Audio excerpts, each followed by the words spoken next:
Alhamdulillah, Alhamdulillahi Rabbil Alamin, la louange est à Dieu, Seigneur des univers, wa ashhadu an la ilaha illallahu waliyus salihin, et j'atteste qu'il n'y a aucune divinité à part Dieu, tuteur des vertueux, wa ashhadu anna sayyidana wa habibana wa maulana Muhammadan Rasulullahi Sadiqul Amin, et j'atteste que notre maître et bien-aimé Muhammad est l'envoyé de Dieu, sincère et véridique. Sayyidi, Amir al-Anbiya, maître émir des prophètes, sallallahu alayka adada nujum sama, que les prières de Dieu soient pour toi au nombre des étoiles du ciel, wa rimal sahara, et au nombre des sables du désert, wa awladi Adama wa Hawa, et au nombre de la descendance d'Adam et Ève. Amma ba'd, ayyuha al-ikhwatu wal-akhwatu fi l'islam, après ceci, mes frères, mes sœurs en islam, ahbab al-habib Muhammadin al-Mustafa, très cher ou bien-aimé Muhammad al-Mustafa, alayhi afdalus salati wa azka salam, pour lequel on demande les meilleures prières et les hautes salutations. Heureux de vous rencontrer dans un autre live, alhamdulillah. Et le live d'aujourd'hui, c'est bientôt la rentrée. La semaine prochaine, il y a la rentrée, il y a le retour au travail. Et les vacances sont finies presque. Et les gens vont commencer à s'inscrire. Il y a des gens qui ont pris des résolutions, je sais pas, s'inscrire dans le sport, s'inscrire dans telle ou telle activité, à côté de ce qu'ils font, comment dire, comme travail, comme études scolaires, etc. Chacun essaie d'apprendre quelque chose, de faire quelque chose à côté du travail, à côté des études, comme on se décide maintenant, comme on prend les décisions maintenant. Mon frère ou ma sœur, as-tu pris la décision d'apprendre ta religion? Parce que la meilleure des choses, c'est d'apprendre sa religion. Comment je vais apprendre beaucoup de choses à côté alors que je ne connais rien dans ma religion et je suis musulman ou musulmane? C'est le sujet de ce live. Sachez mes frères et mes sœurs, dans un premier point introductif, qu'il y a plusieurs privations. L'homme dans ce monde souffre ou se plaint de certaines privations. Il y en a beaucoup. Par exemple, il y a la pauvreté, c'est une privation d'argent, c'est une privation de biens. Donc il y a celui qui est pauvre, mais vit mal sa pauvreté parce qu'il est privé. Il est privé des moyens, des biens, malgré qu'il travaille. On ne parle pas d'un paresseux. Malgré qu'il travaille, son travail ne lui rapporte pas assez, comme le travail d'autres personnes leur rapporte beaucoup. Il y a celui qui est malade dans cette vie ici-bas. Et il se plaint de la maladie, il souffre de la maladie, ça veut dire qu'il est privé de la bonne santé. Il y a celui qui est orphelin. Il se plaint pour sa privation, il est privé des parents. Il n'a pas des parents comme tout le monde, donc c'est une privation. Il y a celui qui se plaint de l'injustice. Il subit beaucoup d'injustice de la part des gens. Il est privé de ses droits. Il y a celui qui est faible et souffre, se plaint de sa faiblesse parce qu'il est privé de la force, de la capacité, etc. Donc, je pense que vous avez compris, je ne vais pas continuer la liste qui est longue. Chacun se plaint d'une privation, chacun se sent privé dans un domaine. Mais mes frères et mes sœurs, tout ce que je viens de dire comme privation ne sont que des épreuves que vivent les gens, et ces épreuves touchent même ceux que Dieu aime le plus, comme les messagers et comme leurs compagnons. Donc ce ne sont pas de véritables privations. Parfois Dieu prive pour donner, et la privation n'est qu'un don, et parfois il donne pour priver, et on voit un don alors que c'est une privation. Donc si on regarde les prophètes, si on regarde les compagnons, si on regarde les grands vertueux de l'histoire, ils ont eu ces épreuves. Donc il y a par exemple des compagnons qui étaient très très pauvres. Il y a par exemple des prophètes qui ont eu des maladies. qu'il y a par exemple notre prophète, notre cher prophète, salat et salam sur lui, qui était orphelin, qui était privé des parents, etc. Donc, mais la véritable privation, c'est le fait d'être privé de la connaissance de Dieu subhanahu wa ta'ala. Ça, c'est la véritable privation. Parce que les autres privations que j'ai citées ne privent pas du paradis. Ce sont des épreuves qui peuvent même donner le paradis. Donc celui qui était pauvre, mais il finira au paradis, ou celui qui était faible, il finira au paradis, c'est pas une privation. Lorsqu'il sera dans le paradis, il ne va pas sentir la privation. La véritable privation est celle qui te prive du paradis. Les choses qui te privent du paradis. De la connaissance de Dieu, subhanahu wa ta'ala, qui te prive de l'absolution de Dieu. Dieu pardonne à tout le monde, sauf, par exemple, je ne vais pas dire toi, sauf quelqu'un. Bon, la privation de la miséricorde de Dieu, ça c'est la véritable privation. Je suis privé de la miséricorde de Dieu, subhanahu wa ta'ala, ou du paradis. Donc je pense, vous avez compris, je vous donne certains exemples auxquels on ne fait pas attention, mais ce sont de véritables privations. Quelqu'un qui ne lève pas les mains vers Dieu, subhanahu wa ta'ala. Quelqu'un qui ne demande rien à Dieu, subhanahu wa ta'ala. Il se passe de Dieu en quelque sorte. Entre guillemets, il se passe de Dieu. Il se croit autosuffisant. Celui-ci est privé du doua. Il ne lève pas la main. Il ne parle pas avec Dieu. Il ne s'adresse pas à Dieu, subhanahu wa ta'ala. Dieu, en quelque sorte, l'a privé du doua. C'est quoi le doua? C'est que tu parles avec Dieu, subhanahu wa ta'ala. Donc tu vois, les savants ont dit, quand tu lèves les mains, quand tu commences à parler avec Dieu, sache qu'il t'a donné le visa de lui parler. Dieu, oui, t'a donné le visa, t'a donné l'autorisation de lui parler. Donc il ne te prive pas.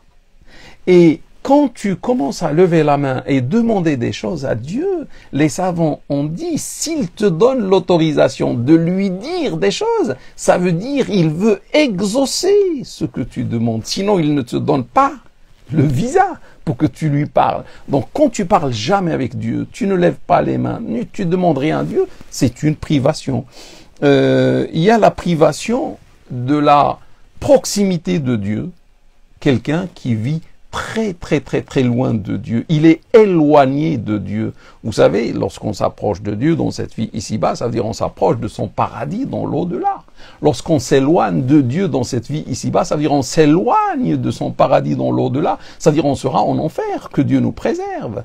Dieu dit à propos de ses serviteurs nobles, وَإِذَا سَأَلَكَ عِبَادِي عَنِّي فَإِنِّي قَرِيبٌ. Et quand mes serviteurs t'interrogent à mon sujet, je suis très proche. Ah, donc il est très proche de certains serviteurs qui sont nobles, qui l'aiment. Mais ça veut dire, si moi je vis très loin de lui, il n'est pas proche de moi, c'est une grande privation. C'est-à-dire, je ne fais pas partie de ces bons serviteurs, je fais partie de ces mauvais serviteurs. Comment dire, on peut avoir la privation de l'évocation. On est privé, subhanallah, de l'évocation. On n'évoque pas Dieu. On ne se rappelle pas de lui. Une journée passe, on se rappelle pas de Dieu. On ne pense pas à Dieu. Une semaine passe, on ne pense pas à Dieu. On pense à tout, sauf à Dieu. Un mois passe, et on ne se rappelle pas de Dieu, subhanahu wa ta'ala. Et ça, c'est une véritable privation de penser à Dieu. Ça veut dire que Dieu ne te laisse même pas penser à lui. Parce que tu ne mérites pas. Je ne parle pas avec vous, bien sûr. Je dis des choses, vous allez comprendre. On parle de ceux qui ont oublié Dieu, subhanahu wa ta'ala, et non pas des croyants et croyantes comme vous, qui veulent même apprendre leur religion. Et on est avec Dieu maintenant. Donc, Dieu dit, وَلَا تَكُونُوا كَالَّذِينَ نَسُوا اللَّهَ فَأَنْسَاهُمْ أَنفُسَهُمْ أُولَئِكَ هُمُ الْفَاسِقُونَ. Ne soyez pas comme ceux qui ont oublié Dieu, et Dieu leur a fait oublier leur propre personne. Ce sont ceux-là, les pervers. Donc, être privé de l'évocation de Dieu, du rappel de Dieu, c'est une perversité, que Dieu nous préserve. Il y a la privation des larmes. Quelqu'un qui ne pleure jamais, je ne parle pas de quelqu'un qui te fait mal et tu vas pleurer, non, je ne parle pas de ça. Je parle, comme l'a dit le prophète sallallahu alayhi wa sallam dans le hadith des 7 qui seront à l'ombre de Dieu, le jour où il n'y aura aucune ombre à part la sienne, quelqu'un qui ne se rappelle jamais de Dieu quand il est seul, il ne pleure pas. Entre les mains de Dieu, subhanahu wa ta'ala, c'est-à-dire il se prive de l'ombre de Dieu le jour où il n'y aura aucune ombre à part la sienne. Ça, c'est une grande privation. Il y a celui qui est privé de la récitation du Coran. Il y a un voile, il y a un obstacle entre lui et le Coran. Il ne peut pas lire le Coran, il ne peut pas méditer sur le Coran. Il est privé de la récitation. Et peut-être, certains, lorsqu'ils récitent, ils sont privés de la méditation. Il y a celui qui est privé d'avoir un paradis chez lui. Normalement, vivre dans un paradis ici, et le paradis ne signifie pas la richesse ou trop de moyens, etc. Non, c'est un bonheur de la foi, un bonheur spirituel qui m'accompagne. Je suis dans ma bulle de spiritualité, de bonheur et de joie, etc. Comment tu vas vivre dans un paradis? C'est lorsqu'il y a l'amour entre les membres du foyer, lorsqu'il y a l'amour, lorsqu'il y a l'entente, lorsqu'il y a l'aide, lorsqu'il y a la fraternité, etc. C'est-à-dire lorsqu'il y a l'absence de ces choses-là, le foyer se transforme en un enfer. Ça veut dire c'est une vie infernale. On est privé du paradis. Ça, ce sont les véritables privations. Et mes frères et mes sœurs, si on réfléchit un petit peu, le facteur commun à toutes ces privations, c'est quoi? C'est la privation de la science religieuse, la science divine, la science qui est une lumière de Dieu subhanahu wa ta'ala pour ses serviteurs, cette science apportée par les prophètes et notamment notre cher Muhammad, salat et salam sur lui. Lorsque on se prive, et volontairement, personne ne nous oblige, c'est un choix personnel. On ne pense pas à la science, on se laisse priver de la science, on se laisse priver de la lumière de la science. La conséquence, c'est toutes ces privations qui sont dangereuses. Que Dieu nous préserve, mes frères et mes sœurs. Bon. Là, j'arrive au statut de la science. Est-ce que j'ai le droit de ne pas apprendre la science? Est-ce que Dieu m'a laissé, comme individu, comme musulman, musulmane, le choix ou la liberté de ne pas apprendre la science? La science, ça m'intéresse pas. La science religieuse, ça m'intéresse pas. Laisse ça pour l'imam. Laisse ça pour, je sais pas qui. Moi, ça m'intéresse pas. Je veux pas apprendre. Est-ce que Dieu m'a laissé le choix? Est-ce que Dieu t'a laissé le choix, mon frère ou ma sœur? Crois-moi, il n'a laissé le choix à aucun de nous. Apprendre la science est une obligation en islam. Qu'on soit homme, qu'on soit femme, qu'on soit jeune, qu'on soit personne âgée, peu importe, on doit apprendre la science religieuse. Le contraire de la science, c'est l'ignorance. L'islam t'interdit strictement de vivre dans l'ignorance, parce que l'ignorance est la mère de tous les maux. Tu dois apprendre ta religion. Ça, c'est une obligation. C'est le statut d'apprendre la science en islam. Et ça, c'est le Coran qui le dit, c'est la sunna du prophète sallallahu alayhi wa sallam qui le dit, et c'est les savants en islam. Personne n'a dit tu peux ne pas apprendre la science. Non, c'est une obligation. Ça veut dire quoi? Ça veut dire, si frère ou sœur, tu ne décides pas d'apprendre la science, tu es un pécheur. Tu vois celui qui ne jeûne pas? C'est horrible. On ne peut pas imaginer qu'on ne va pas jeûner. Mais c'est la même chose. Ne pas jeûner ou ne pas apprendre la science, ne pas faire la prière ou ne pas apprendre la science, c'est la même chose. C'est une obligation. Ça veut dire, quand je n'apprends pas la science, je suis dans le péché, je suis dans la désobéissance à Dieu subhanahu wa ta'ala. Je ne veux même pas connaître Dieu, je ne veux même pas connaître la religion de Dieu. Il y a aussi une contradiction flagrante. Je vais expliquer. Tu dis au frère, tu t'appelles comment? Il va te dire, je m'appelle Ahmed. Masha'Allah, un joli prénom. Je m'appelle Mohammed. Je m'appelle Yassine, je m'appelle, je sais pas, Mustafa, de jolis prénoms, et en plus des prénoms du prophète, salat et salam sur lui. Masha'Allah, on va dire, là, c'est très bien. Lui, il s'appelle Mohammed, il s'appelle Yassine, il connaît tout l'islam. Et ses parents sont des musulmans, etc. Ou il est converti, peu importe.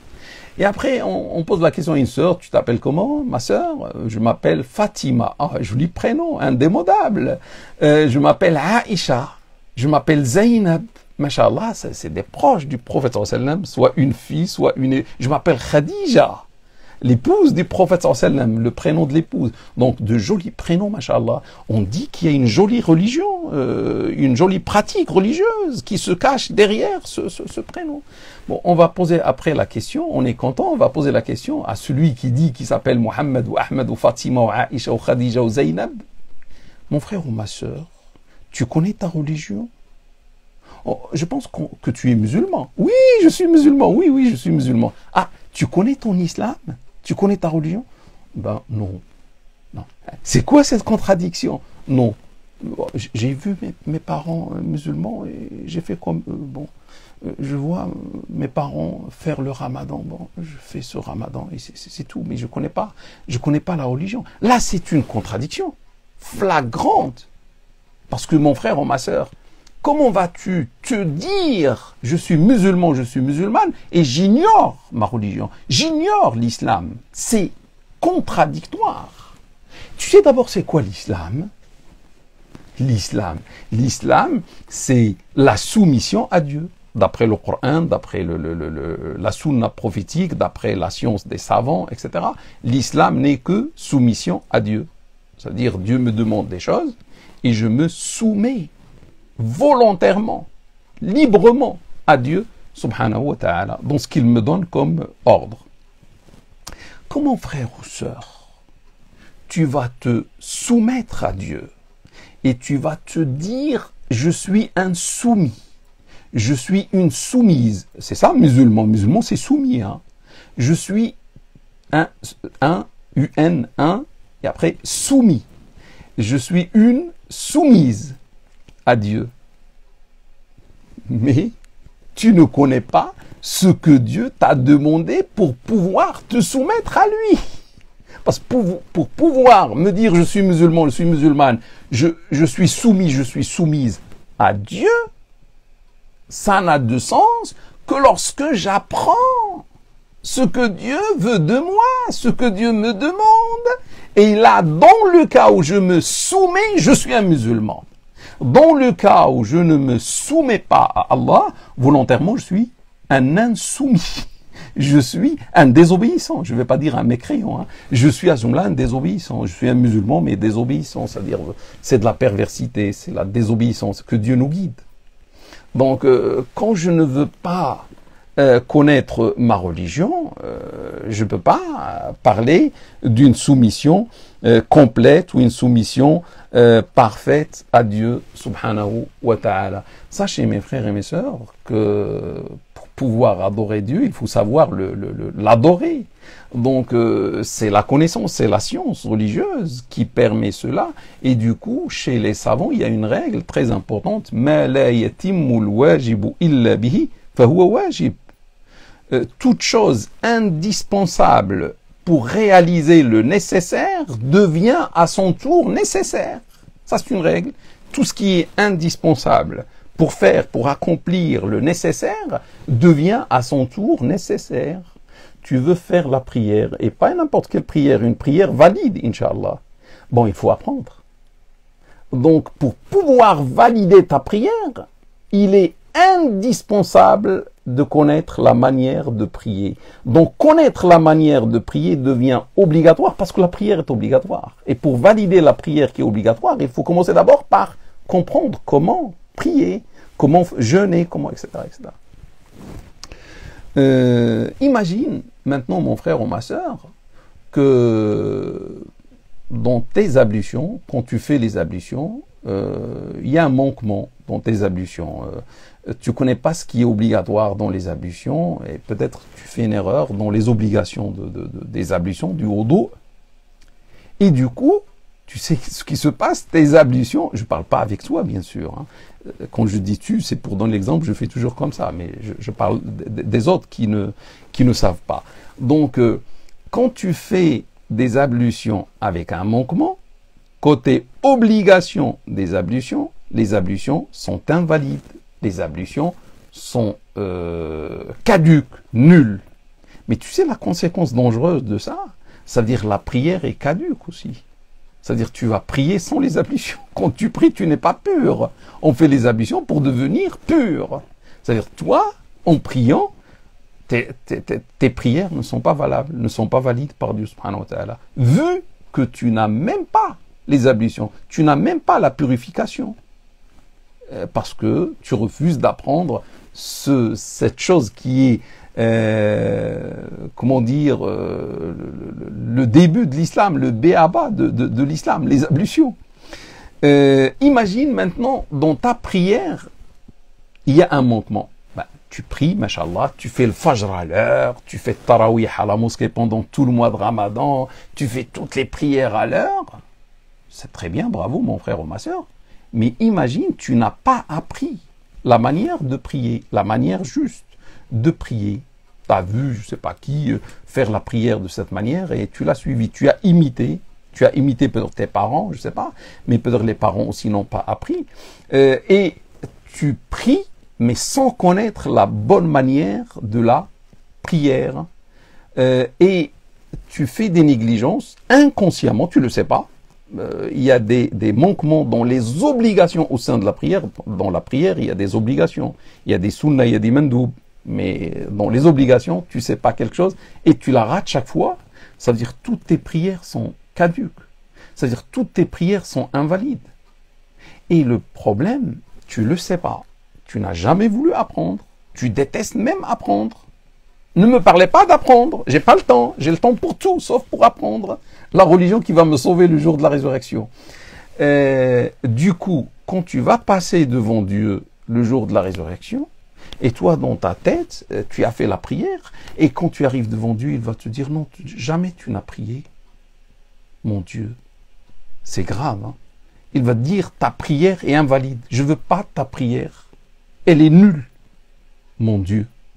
Oui, parce que tu n'as pas voulu apprendre. Je t'ai donné 70 ans, je te donnais 80 ans, 60 ans plus, moi je ne sais pas, plus, moins, etc.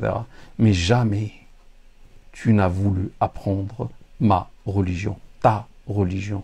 Et aujourd'hui, tu me viens avec une prière invalide.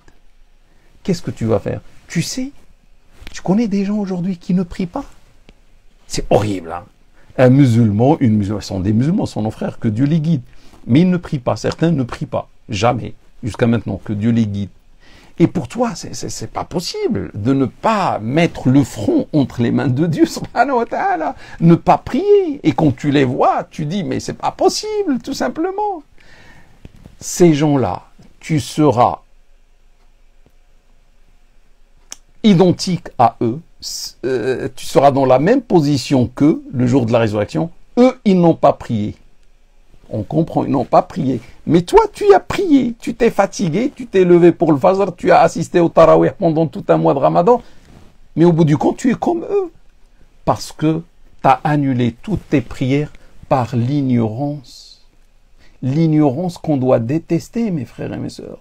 On ne doit pas accepter de rester avec les ignorants, ou de rester parmi les ignorants, ou d'avoir ce qualificatif, cet attribut, l'ignorance. Non, je dois apprendre, je dois sortir de l'ignorance vers la science, par l'apprentissage.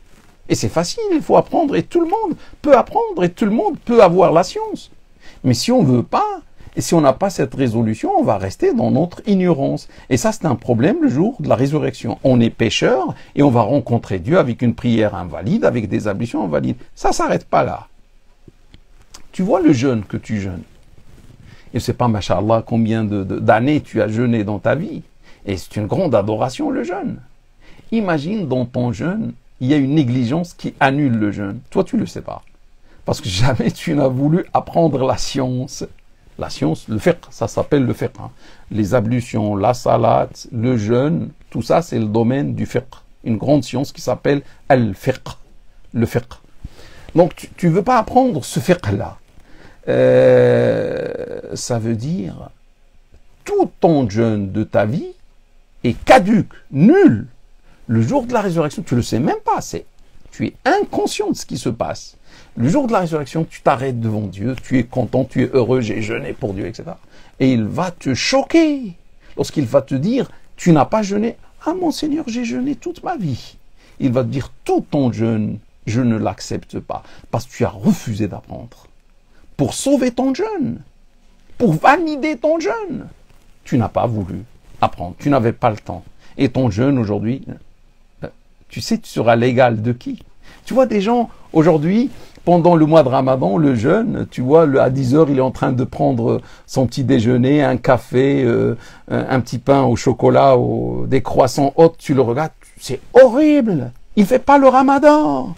Il mange pendant le Ramadan. Mais tu fais la même chose quand tu refuses la science. Tu jeûnes, mais tu annules ton jeûne.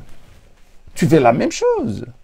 Et le jour de la résurrection, tu seras égal à égal avec ces gens qui ne jeûnaient pas.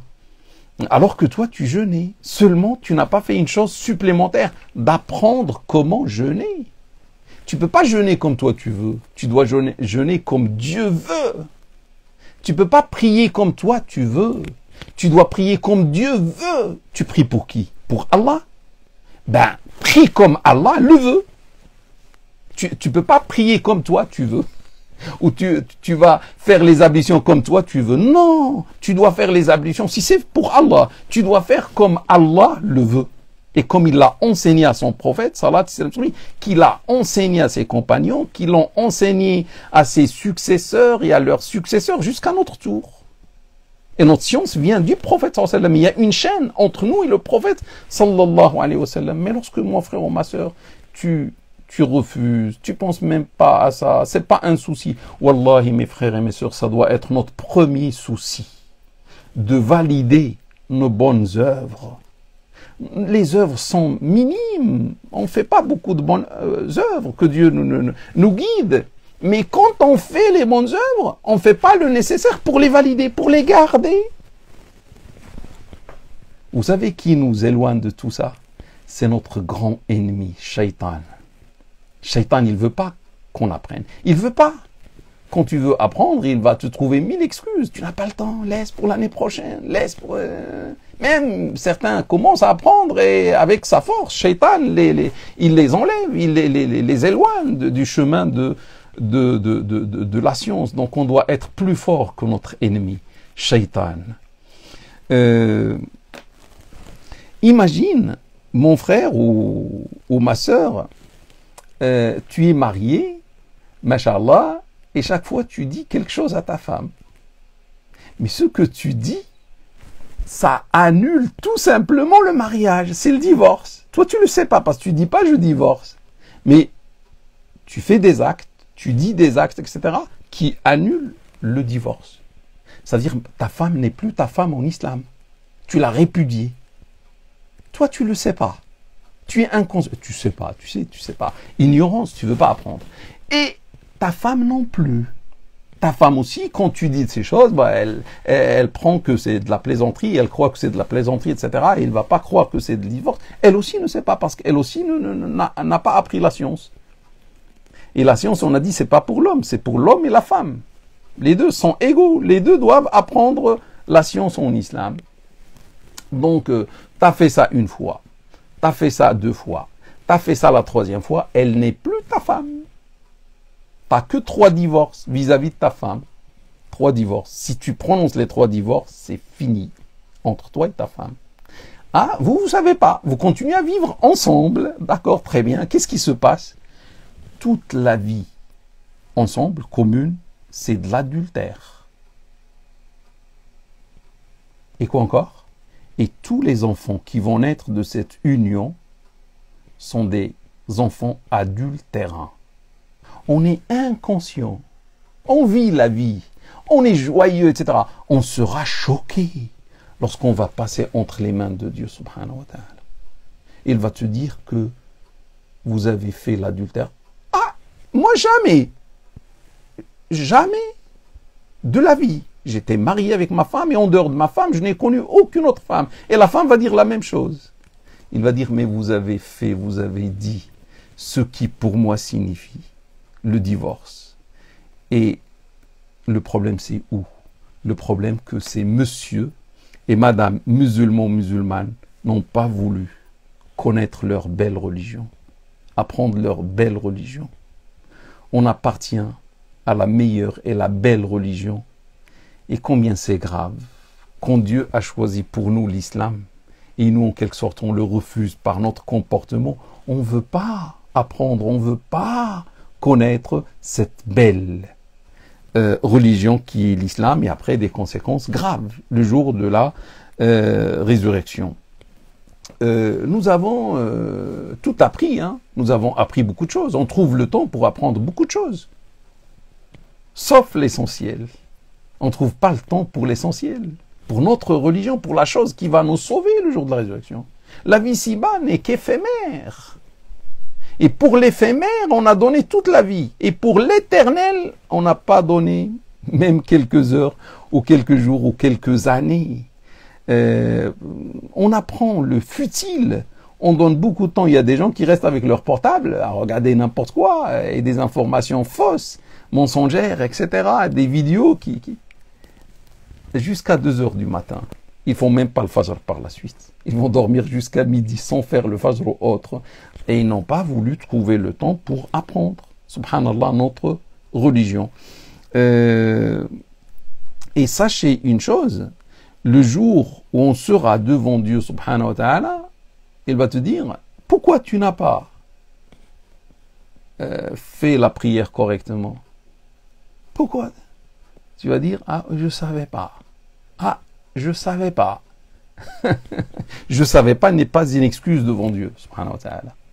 Les savants donnent cette règle, la yu'adharu al-jahilu bijahli. L'ignorant ou l'ignorance n'est pas une excuse pour l'ignorant. Donc celui qui est ignorant, il ne peut pas compter sur son ignorance comme excuse. Pourquoi? Parce que Dieu a dit dans un verset coranique, fas'alu ahla ad-dhikri in kuntum la ta'lamun, interrogez les gens du rappel, dans le cas où vous ne savez pas. Interrogez les gens qui savent. Interrogez les gens de la science. Apprenez chez les gens de science, dans le cas où vous ne savez pas. Tu ne peux pas dire « je ne savais pas ». Dieu t'a donné toute une vie. Tu as tout su, subhanallah. Sauf l'essentiel. Donc, on doit nous méfier, nos frères et nos sœurs. Dieu dit dans un verset coranique « وَمَا خَلَقْتُ الْجِنَّ وَالْإِنسَ إِلَّا لِيَعْبُدُونَ » Je n'ai créé les djinns et les humains que pour qu'ils m'adorent. Qu'est-ce que tu fais là dans cette vie ici-bas? Qu'est-ce que tu fais, mon frère ou ma sœur, dans ce beau monde, dans ce royaume magnifique, beau, mashallah, de Dieu, subhanahu wa ta'ala? Qu'est-ce que tu fais? Pourquoi Dieu t'a fait venir dans ce monde-là? Pourquoi il t'a donné la vie, il t'a donné tout ce que tu as, pour que tu l'adores?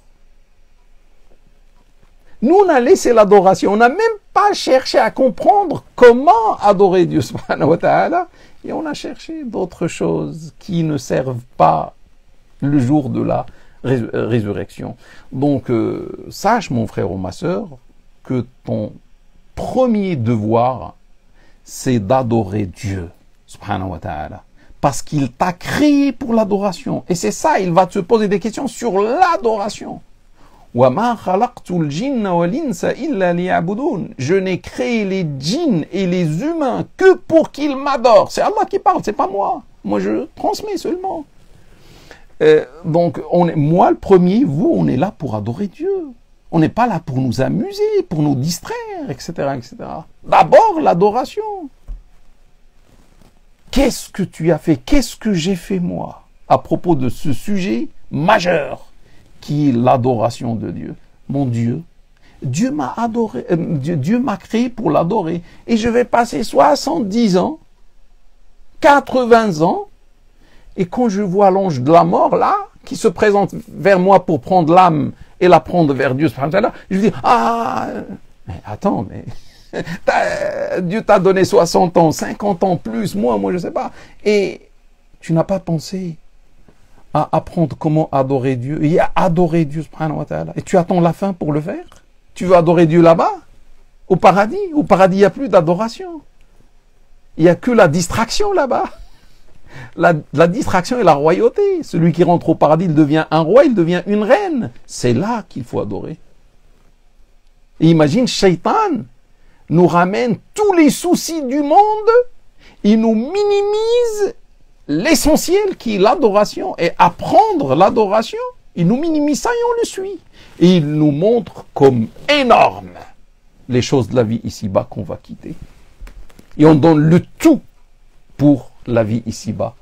Et on néglige l'au-delà qui est meilleur, et Dieu l'a dit dans plusieurs versets coraniques, que l'au-delà est bien meilleur, et bien durable que la vie ici-bas. La plus grande privation, mon frère ou ma sœur, c'est de sortir de cette vie ici-bas sans goûter, sans savourer la chose la plus douce qui s'y trouve, qui est la connaissance de Dieu subhanahu wa ta'ala, qui est connaître sa religion, qui est avoir la lumière de Dieu. Tu penses qu'il y a mieux que la lumière de Dieu? En dehors de la lumière de Dieu, il n'y a que des ténèbres. Ça, c'est la chose la plus douce. Imagine quelqu'un qui va passer toute sa vie, et c'est pour ça que j'ai dit c'est une privation. Et il va sortir sans avoir goûté à la chose la plus douce, la plus mielleuse qui se trouve dans cette vie ici-bas, qui est connaître Dieu, tomber amoureux de Dieu, être l'ami proche de Dieu, adorer Dieu comme il me l'a demandé, il m'a créé pour l'adorer. C'est pour ça, d'abord notre islam c'est la ilaha illallah, il n'y a aucune divinité à part Allah. Tu sais, celui qui refuse d'adorer Dieu, il finira par adorer autre chose. On ne peut pas ne pas adorer, on est créé pour l'adoration. Soit on adore Dieu, soit on va adorer d'autres choses. Donc quand on n'adore pas Dieu, on va adorer la vie ici-bas, on va adorer je sais pas quoi, l'argent, on va adorer la mode, on va adorer des fausses divinités, au lieu d'adorer le véritable Seigneur, Allah Ta'ala wa Tabarak. Imagine, tu ne connais pas Dieu. Je te dis, parle-moi de Dieu. Tu adores, toi tu es musulmane. Ah d'accord, bravo. Tu peux me parler un petit peu de Dieu? Ton Dieu là, le Dieu de l'islam, tu le connais? Hein? Non. Non, franchement. Oui, il s'appelle comment? Il s'appelle Allah. Qu'est-ce que tu sais de Allah? Franchement, rien. J'ai vu mon père adorer quelqu'un qui s'appelle Allah. J'ai vu ma mère. Bon, moi aussi, voilà, j'adore Allah. Et c'est tout. Je crois à Allah. Je suis musulman. Mais je ne sais rien sur Allah Ta'ala. Ça, c'est grave. Franchement, c'est grave. C'est dangereux même. Là, mon frère ou ma soeur, il y a une science qui s'appelle Al-Aqida, qui s'appelle le dogme musulman, qui s'appelle en arabe Al-Aqida, c'est la croyance musulmane. À quoi je dois croire? À quoi je suis tenu de croire musulman? Mais d'abord, entre nous, l'islam c'est quoi? C'est une idée. C'est tout. L'islam c'est une idée. L'islam c'est une croyance. Point final, c'est ça. J'atteste qu'il n'y a aucune divinité à part Allah. Et j'atteste, je témoigne que Mohammed est... C'est une croyance. Mohammed sallallahu alayhi wa sallam, le messager de Allah. Je crois à telle chose, je ne crois pas à telle chose, je crois à telle chose. À quoi je dois croire? Et ce Dieu, quels sont ses attributs? Comment est-il? Son essence, ses actes, ses attributs. Tout ça, je dois connaître. Je ne peux pas adorer un Dieu. Comment, frère ou sœur, peux-tu adorer un Dieu que tu ignores? Oh, on connaît les stars, on connaît je ne sais pas quoi, on connaît tout sur eux, on lit tout, on veut tout apprendre, machallah. Mais Dieu, qu'est-ce qu'on a appris sur Dieu? Ça, c'est le dogme. Ça, c'est la aqida, la science de la aqida, la science de la croyance. Imagine avec moi, c'est la soirée de l'imagination. Imagine avec moi que le Dieu auquel toi tu crois et tu dis Allah, c'est un Dieu autre que Allah.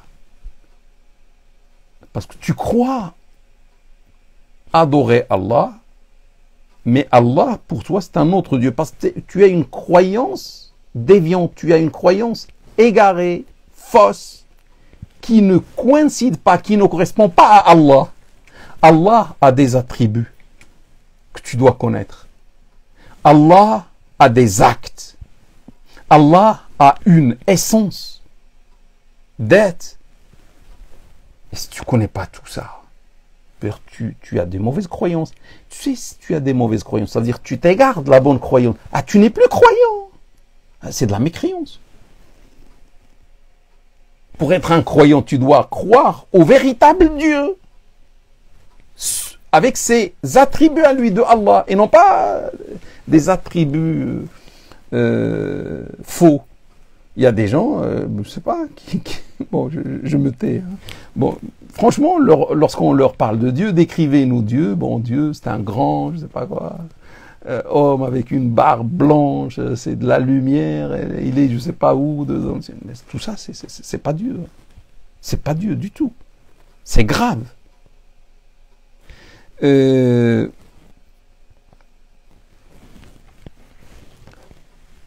Donc, ne pas connaître le véritable Dieu, ça fait sortir tout simplement de l'islam. Ça veut dire tu ne crois pas à Allah parce que tu n'as pas voulu apprendre. Un autre point, quand tu n'as pas appris cette science obligatoire pour l'homme et la femme en islam, qui s'appelle l'aqida, le dogme, ça veut dire tu es dans l'imitation. Tu vas imiter. C'est ça. Qui est Allah pour... Mon père m'a dit, oui, j'ai entendu mon père dire que Allah, et je suis en train d'imiter. T'as étudié ça? Non. Jamais. Tu n'as pas un cheikh qui t'a enseigné la aqida juste? Non. Avec les arguments, etc. Tu ne connais pas les arguments. Dieu existe. Oui, Dieu existe. Oui, je sais pas. Tu doutes de l'existence de Dieu? Ou tu es sûr et ça? Tu mets la main à couper que Dieu existe? Ah non, je ne peux pas mettre la main à couper. Bon, je sais pas. Mon père m'a dit que Dieu existe. Maman aussi. Bah, les deux ont fait le hajj. Hein.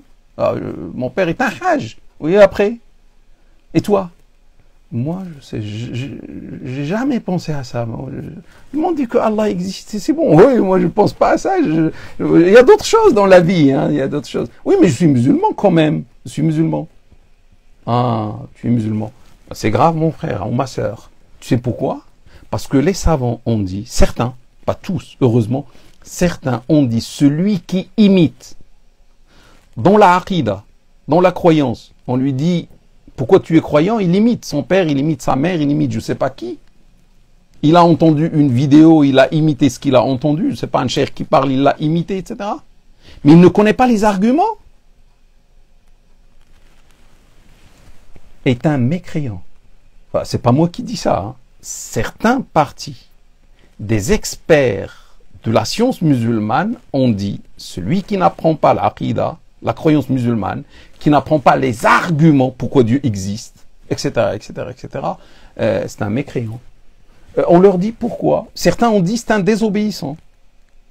Ne sont pas allés jusqu'à dire mécréant, ils ont dit c'est un musulman mais désobéissant parce qu'il n'a pas voulu. La première chose, et là je ne sais pas où tu commences à comprendre, tu dois apprendre la aqida et surtout avec les arguments. Dieu existe, quels sont les arguments, etc. Comme ça tu doutes plus. Parce que quand tu imites quelqu'un, tu n'es pas convaincu. C'est pas une conviction. C'est seulement de l'imitation. Un jour, tu peux commencer à douter. À 18 ans, 19 ans, 20 ans, etc. 22 ans, je ne sais pas, tu vas entendre des choses, tu vas voir des choses sur Internet ou autre, ou tes amis, ou je ne sais pas, ils vont te dire des choses. Ça va te mettre le doute. Et pour nous, le véritable croyant d'après des versets coraniques, c'est celui qui ne doute pas de l'existence de Dieu. Ça veut dire, c'est la conviction. Il a une foi catégorique que Dieu existe. Jamais son esprit ne sera traversé par l'idée Dieu n'existe pas. Dieu existe ou n'existe pas. J'ai le doute. Mohammed est un messager salat ou pas?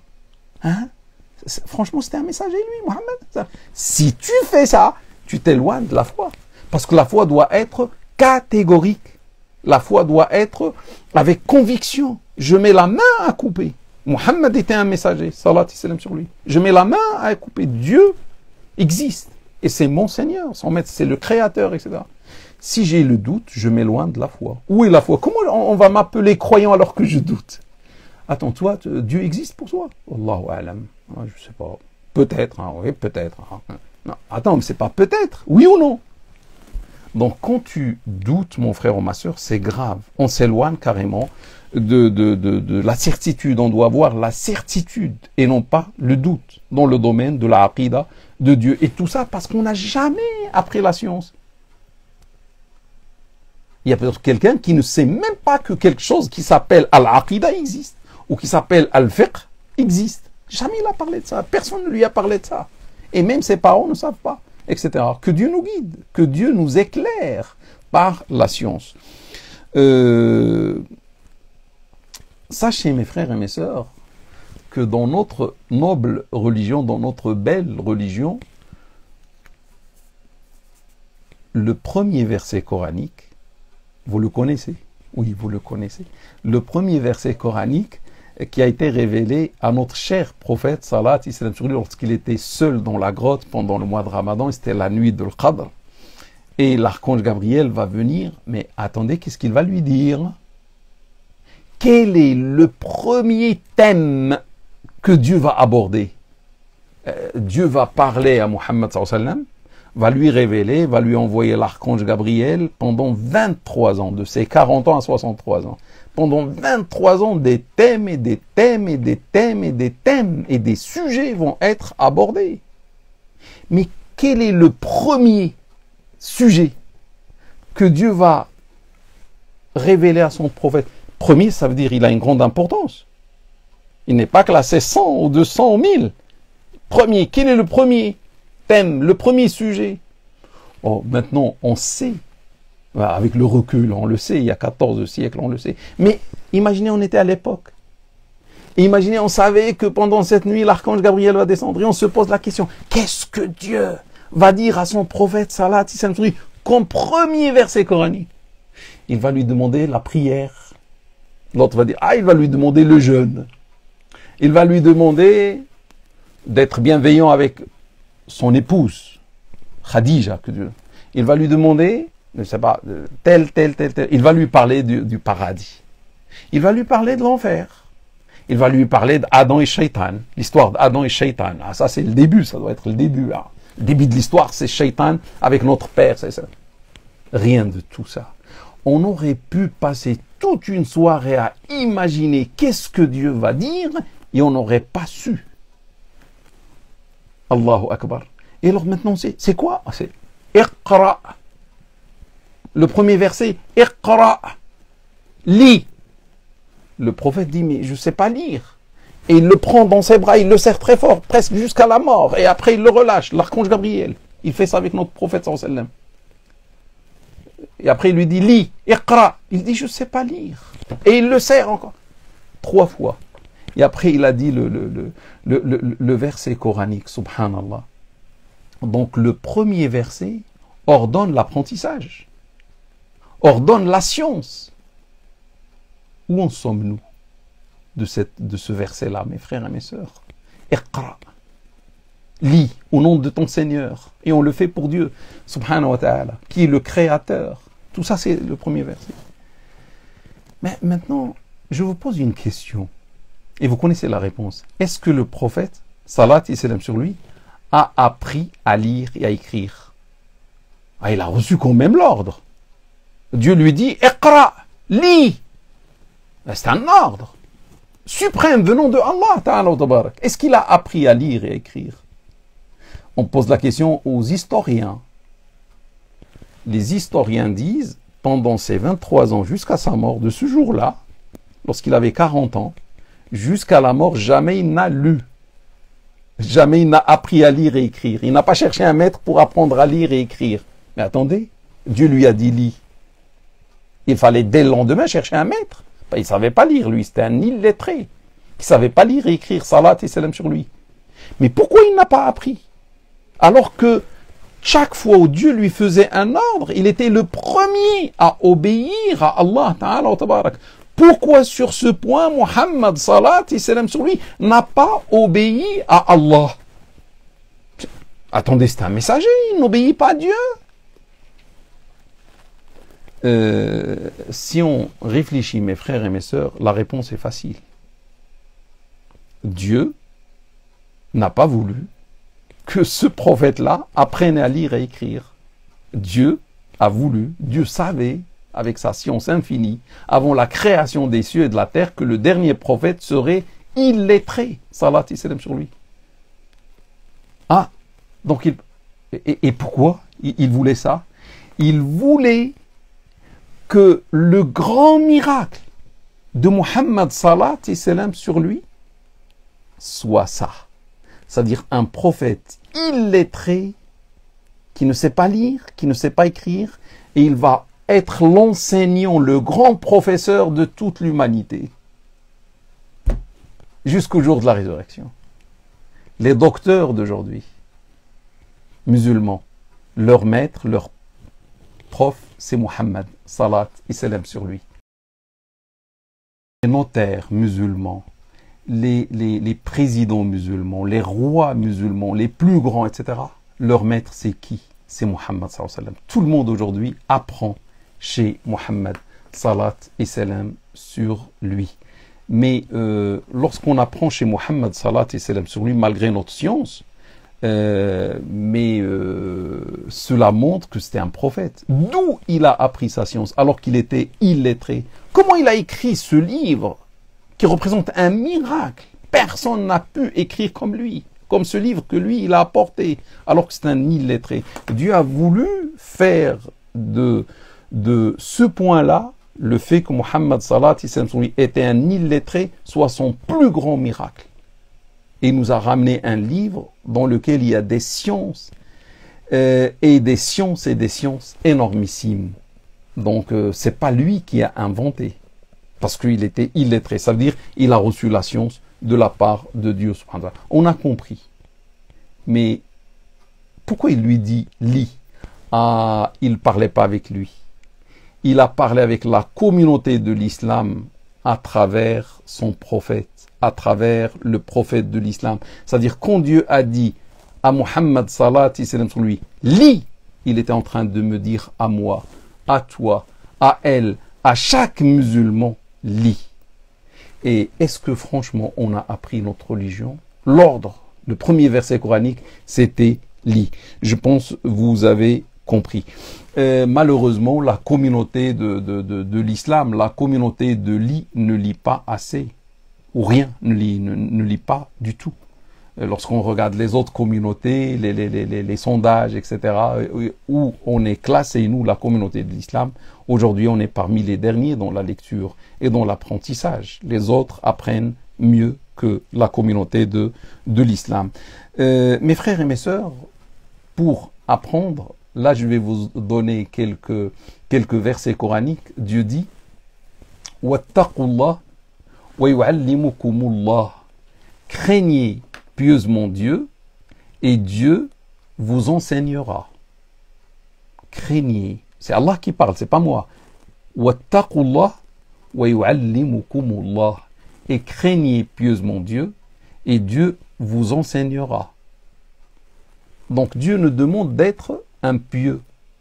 Et si on est un pieux, une pieuse, c'est Allah qui va nous enseigner.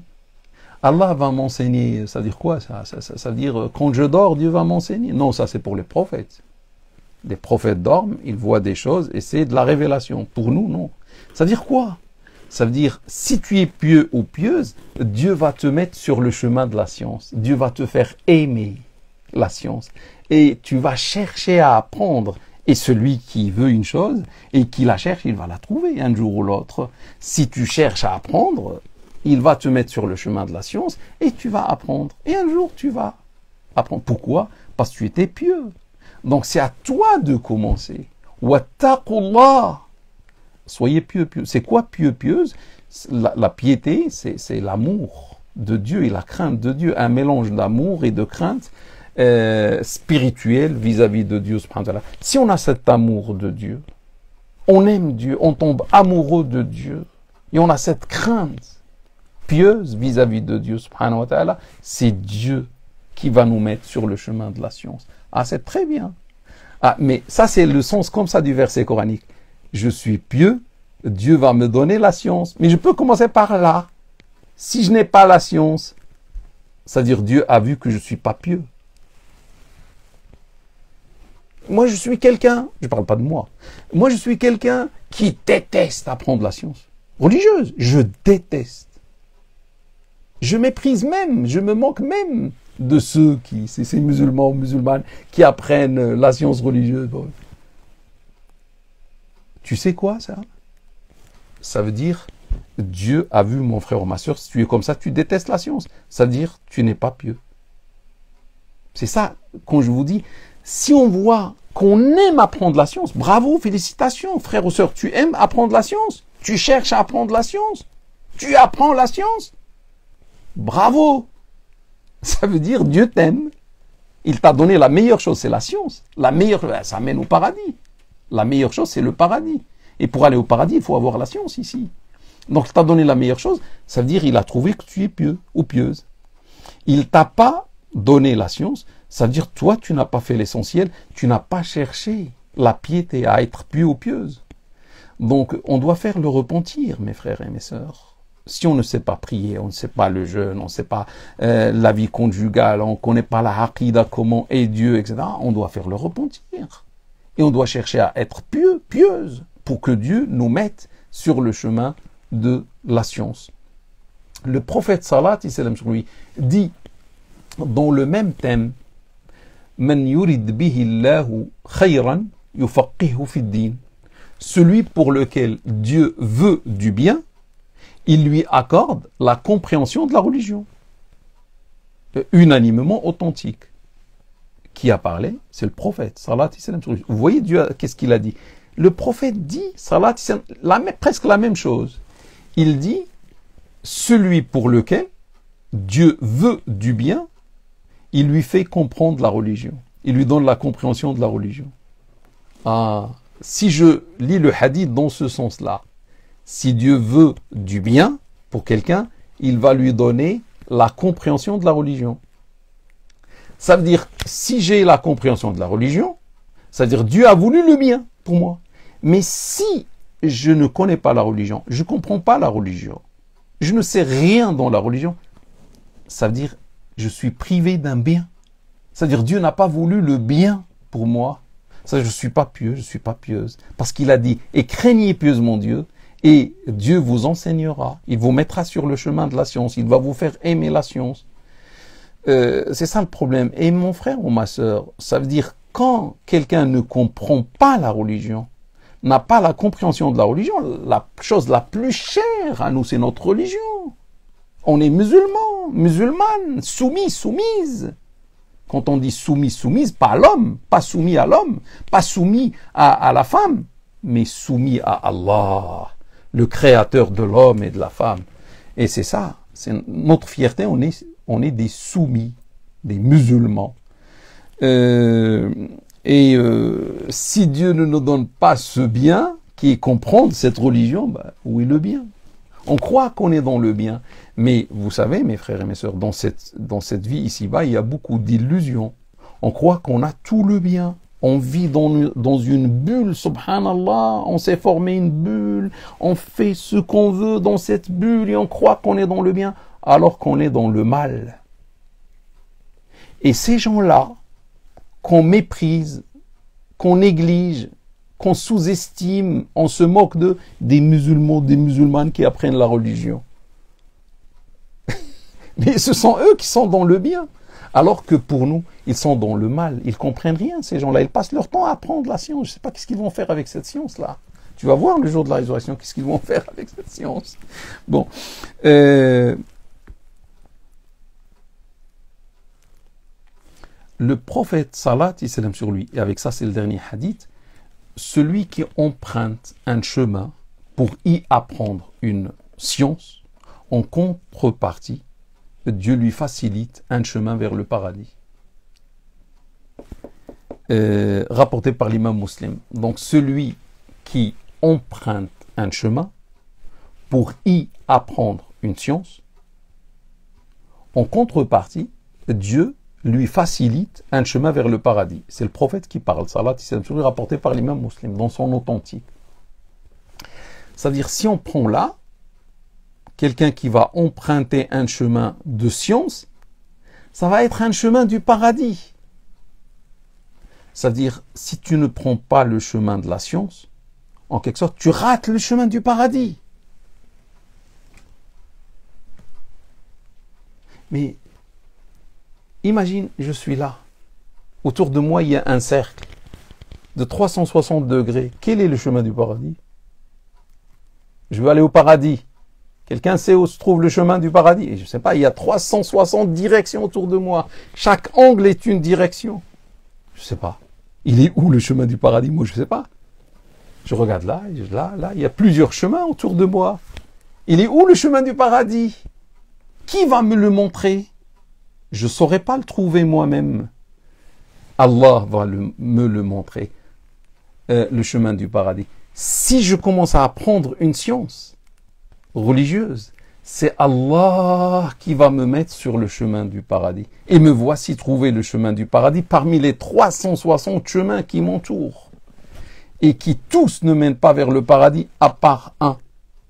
Que Dieu nous guide, mes frères et mes sœurs. Donc, en quelque sorte, s'éloigner de la science, c'est s'éloigner du chemin qui mène vers le paradis. Sachez aussi que quelqu'un va me dire, écoute, c'était bien de me dire ça 20 ans avant, quand j'avais 20 ans, quand j'avais 22 ans, quand j'avais 24, 16, 18, mais c'est trop tard maintenant. Pourquoi c'est trop tard? J'ai 40 ans. C'est trop tard, l'autre va dire. J'ai 50. J'ai 60. Ah, la science, c'est plus pour moi. Hein. Dis ça à quelqu'un d'autre. Moi, c'est fini. Non, mon frère, c'est pas fini.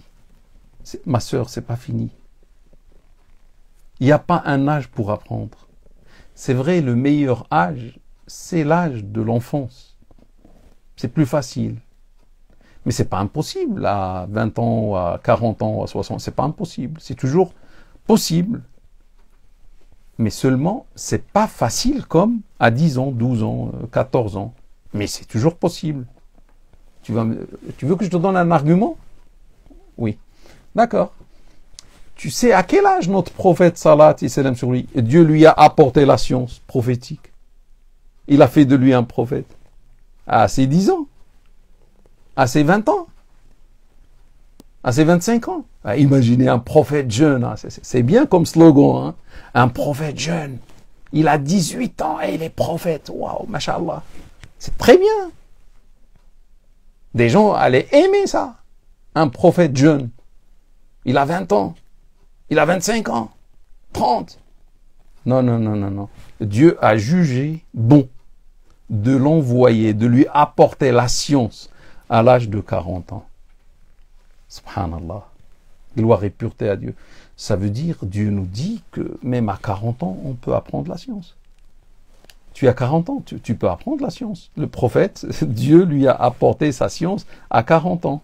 Mais tu sais, les compagnons qui se sont convertis à l'islam, il y a celui qui s'est converti à l'islam, il avait 20 ans. Mais il y a celui qui s'est converti à l'islam, il avait 50 ans, 55, 60 ans. Il s'est converti à l'islam. Mais dès qu'il s'est converti à l'islam, il s'est mis entre les mains du prof, du maître, du prophète Mohammed, salat et salam sur lui, pour apprendre. Et il a commencé à apprendre. Il s'est mis avec les élèves, avec les compagnons du prophète, et il a appris auprès de la meilleure créature, Mohammed, salat et salam sur lui. C'est-à-dire, il n'y a pas un âge pour apprendre. Je te dis, frère ou sœur, imagine, je connais le jour de ma mort. Tel jour. Que Dieu nous donne une longue vie, dans le bien, dans le halal, etc. Imagine un jour, j'ai, je sais pas, 70 ans, 80 ans, et c'est le jour de ma mort, et imagine, je le sais. Imagine, à 16 heures, je vais mourir. Et je le sais. À 8 heures du matin, je savais qu'à 16 heures, je vais mourir. à 8 heures ou à 9 heures ou à 10 heures ou à 11 heures, je dois apprendre la science. Je dois apprendre la science jusqu'à la mort. Il n'y a pas d'excuse. Je dois apprendre la science dès l'âge du discernement jusqu'à la mort.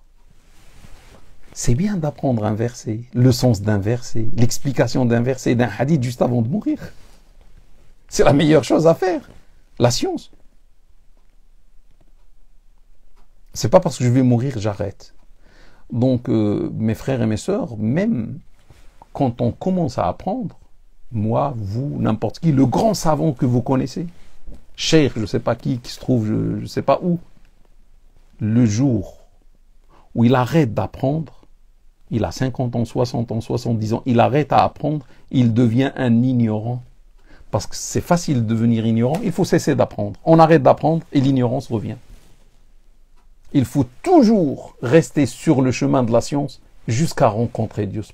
C'est le chemin de Dieu, c'est le chemin du paradis, comme l'a dit le prophète Salat et salam sur lui. Toujours on apprend, toujours on apprend. Il n'y a pas mieux que ça. Bien sûr, on fait notre vie, on vit, mais à côté on apprend.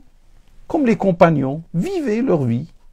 Je sais pas, il y avait le commerçant, il y avait l'agriculteur, il y avait, je sais pas, mais à un certain moment, ils étaient à côté du prophète pour apprendre. Et le reste du temps, ils partaient travailler, etc. Tu sais, quand quelqu'un refuse d'apprendre la science religieuse, qu'est-ce qu'il fait? Il refuse l'héritage du prophète sallallahu alayhi wa sallam. Parce que dans un hadith rapporté par l'imam Tirmidhi, le prophète salat et salam sur lui a dit que warathatu al-ulama, warathatu al-anbiya, les savants, les alim, sont les héritiers des prophètes. Les savants sont les héritiers des prophètes. Donc, quand tu vas apprendre une partie de la science, c'est ta part de la prophétie. La ilaha illallah, subhanallah. Ce que tu vas apprendre comme science musulmane, peu ou beaucoup, c'est ta part de la prophétie. C'est toi qui vas agrandir cette part, ou qui va réduire cette part, ou qui va rendre comme néant cette part. C'est-à-dire, quand tu apprends, tu cherches ta part de ton prophète, sallallahu alayhi wa sallam, sur lui. De la science de ton prophète, sallallahu alayhi wa sallam, sur lui. Et tu deviens un héritier. Et c'est ça ton héritage. Mais quand tu refuses, tu dis non, la science, je veux pas. Ah, l'héritage du prophète, je veux pas. Hein? Qu'est-ce que tu dis? Et le jour de la résurrection, tu vas aller vers lui pour lui dire intercède en ma faveur, ô messager de Dieu, je t'aime. Il va te dire, raconte ça à une autre personne. Quand tu étais dans la vie ici-bas, jamais tu n'as essayé de prendre de mon héritage, la science.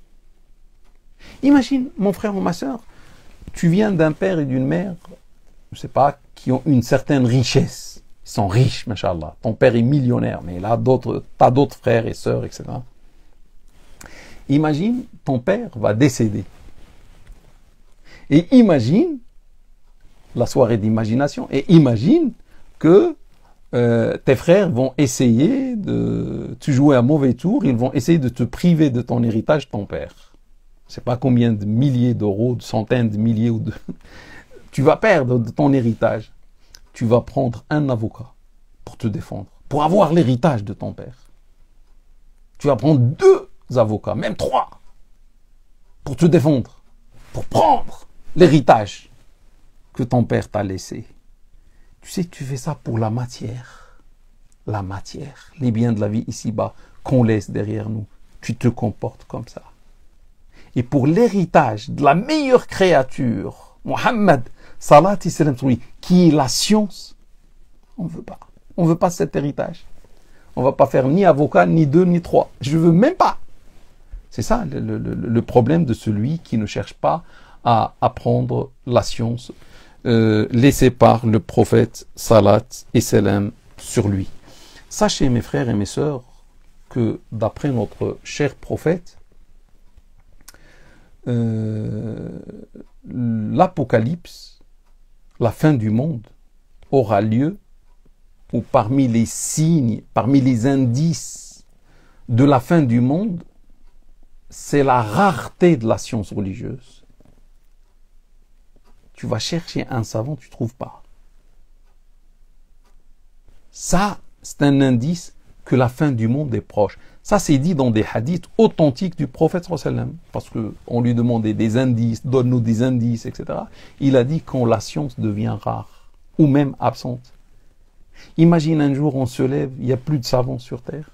Tu veux poser une question, une fatwa, personne ne te répond. Mais attendez, je veux la religion, je veux apprendre, mais il n'y a plus. Il fallait apprendre avant. Il n'y a plus. Tous sont morts, tous les savants sont morts. Qui va t'expliquer ta religion, mon frère ou ma sœur?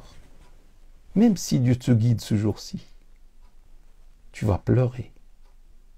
Qui? Personne. Tous les savants sont morts. Mon Dieu, imagine le Coran, Dieu l'élève vers lui.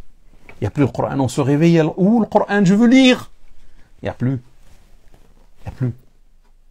Tout est parti. Ça, c'est la fin du monde. C'est grave. Pourquoi je dis ça, mes frères et mes sœurs? Je dis ça pour nous éveiller tous et toutes. Essayons d'apprendre la science. Et essayons de transmettre la science. Pourquoi?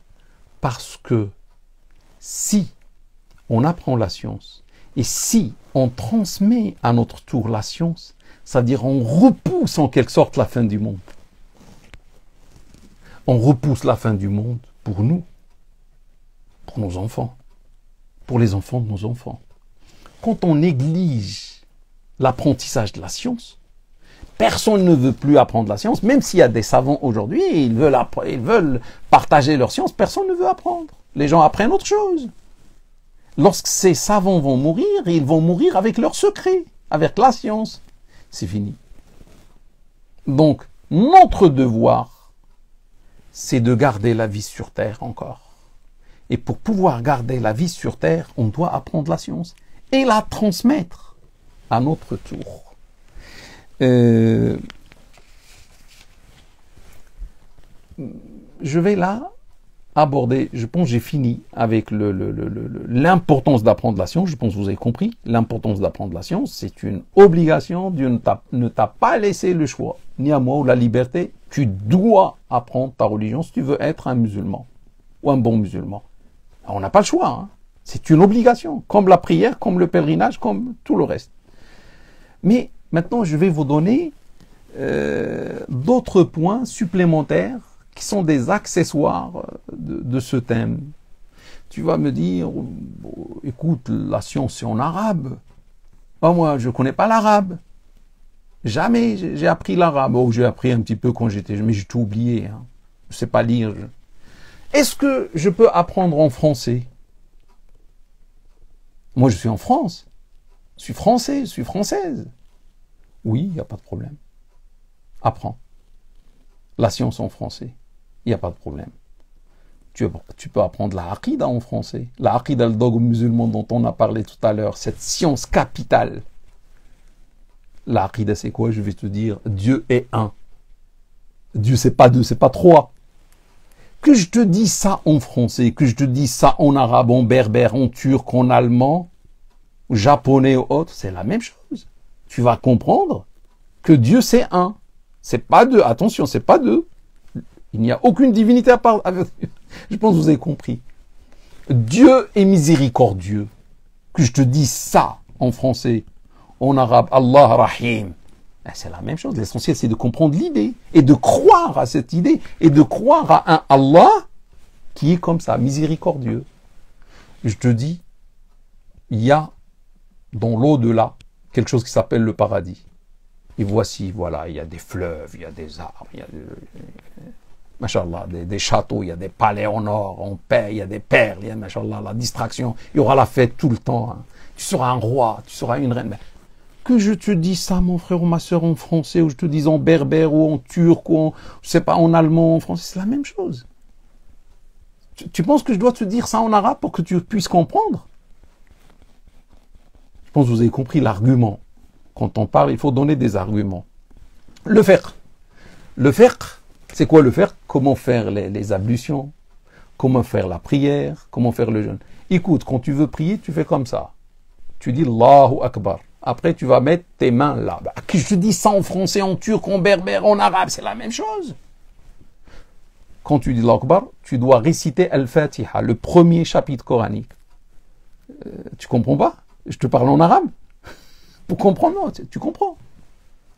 Jeûner. Ben, jeûner, regarde, à partir du fajr, arrête, ne mange plus. Je ne parle pas en arabe quand même. En français, tu comprends. Al-Fajr, arrête de manger. Jusqu'à quand? Jusqu'au coucher du soleil.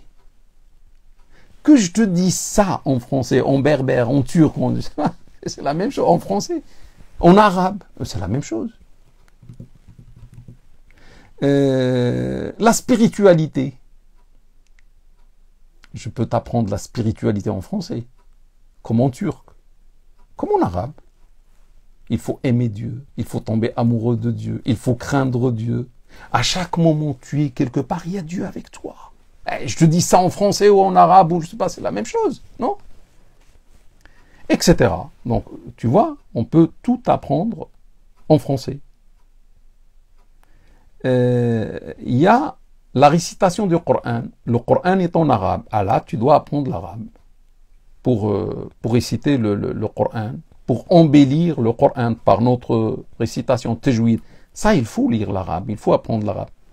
Mais est-ce que je dois lire l'arabe pour devenir un journaliste qui écrit en arabe, qui lit l'arabe et qui comprend? Non, c'est seulement pour fluidifier notre récitation en arabe. Si tu peux aller au-delà et tu vas voir que tu as des talents, subhanallah, en arabe, ben pourquoi pas? Deviens Shakespeare de l'arabe. Pas de problème, apprends. Dieu t'a donné un talent, profite. Mais si tu vois que tu es très limité, tu ne peux pas progresser dans l'arabe, au moins apprends le minimum pour lire le Coran. Pour lire les invocations, les évocations qui se trouvent dans la salat, subhanallah wa bihamdi, subhanallah al-azim, de dire ça avec fluidité, non pas, et de dire ça correctement, etc. Rien que pour ça. Mais tu penses que les compagnons savaient lire et écrire? Même le prophète ne savait pas lire. Donc l'apprentissage du prophète sallallahu alayhi wa sallam a eu lieu par l'écriture, non? C'était un ange qui lui parlait. Il a appris par l'écoute. Et les compagnons, dans leur majorité, ils ne savaient pas lire et écrire. Est-ce qu'ils ont appris le Coran ou pas? Oui. Est-ce qu'ils savaient lire avec embellissement le Coran tajwid? Oui. Toi aussi, si tu ne peux pas apprendre l'arabe, il y a des difficultés, il y a des problèmes, je ne sais pas quoi, etc. Si tu peux, tant mieux. Mais si tu ne peux pas, au moins apprends par l'écoute. Qu'un cheikh répète, et toi tu écoutes, tu répètes, et c'est bon. C'est ça l'apprentissage des compagnons. Et même du prophète sallallahu alayhi wa sallam, c'était par la répétition de l'archange Gabriel. Donc, celui qui, tu peux mettre, je sais pas, autrefois il y avait la cassette, aujourd'hui, je sais pas, le CD ou autre, tu écoutes dans ton portable, le Coran, il répète. Il y a même, je sais pas, des choses qui t'aident à apprendre des applications pour le Coran, pour la récitation. Celui qui peut l'arabe, tant mieux. Celui qui peut apprendre l'arabe, alors qu'il a grandi ici en France, il a appris un petit peu quand il était enfant, mais il a tout oublié, on s'amusait, on plaisantait, on n'était pas sérieux, c'était l'âge de 6 ans, 4 ans, etc. Donc, maintenant, je reviens à la religion. J'ai le déclic, alhamdulillah. Je veux apprendre ma belle religion. Si tu vois que tu peux apprendre l'arabe et tu as un talent, apprends l'arabe. Et après, apprends la science religieuse en arabe. C'est encore mieux.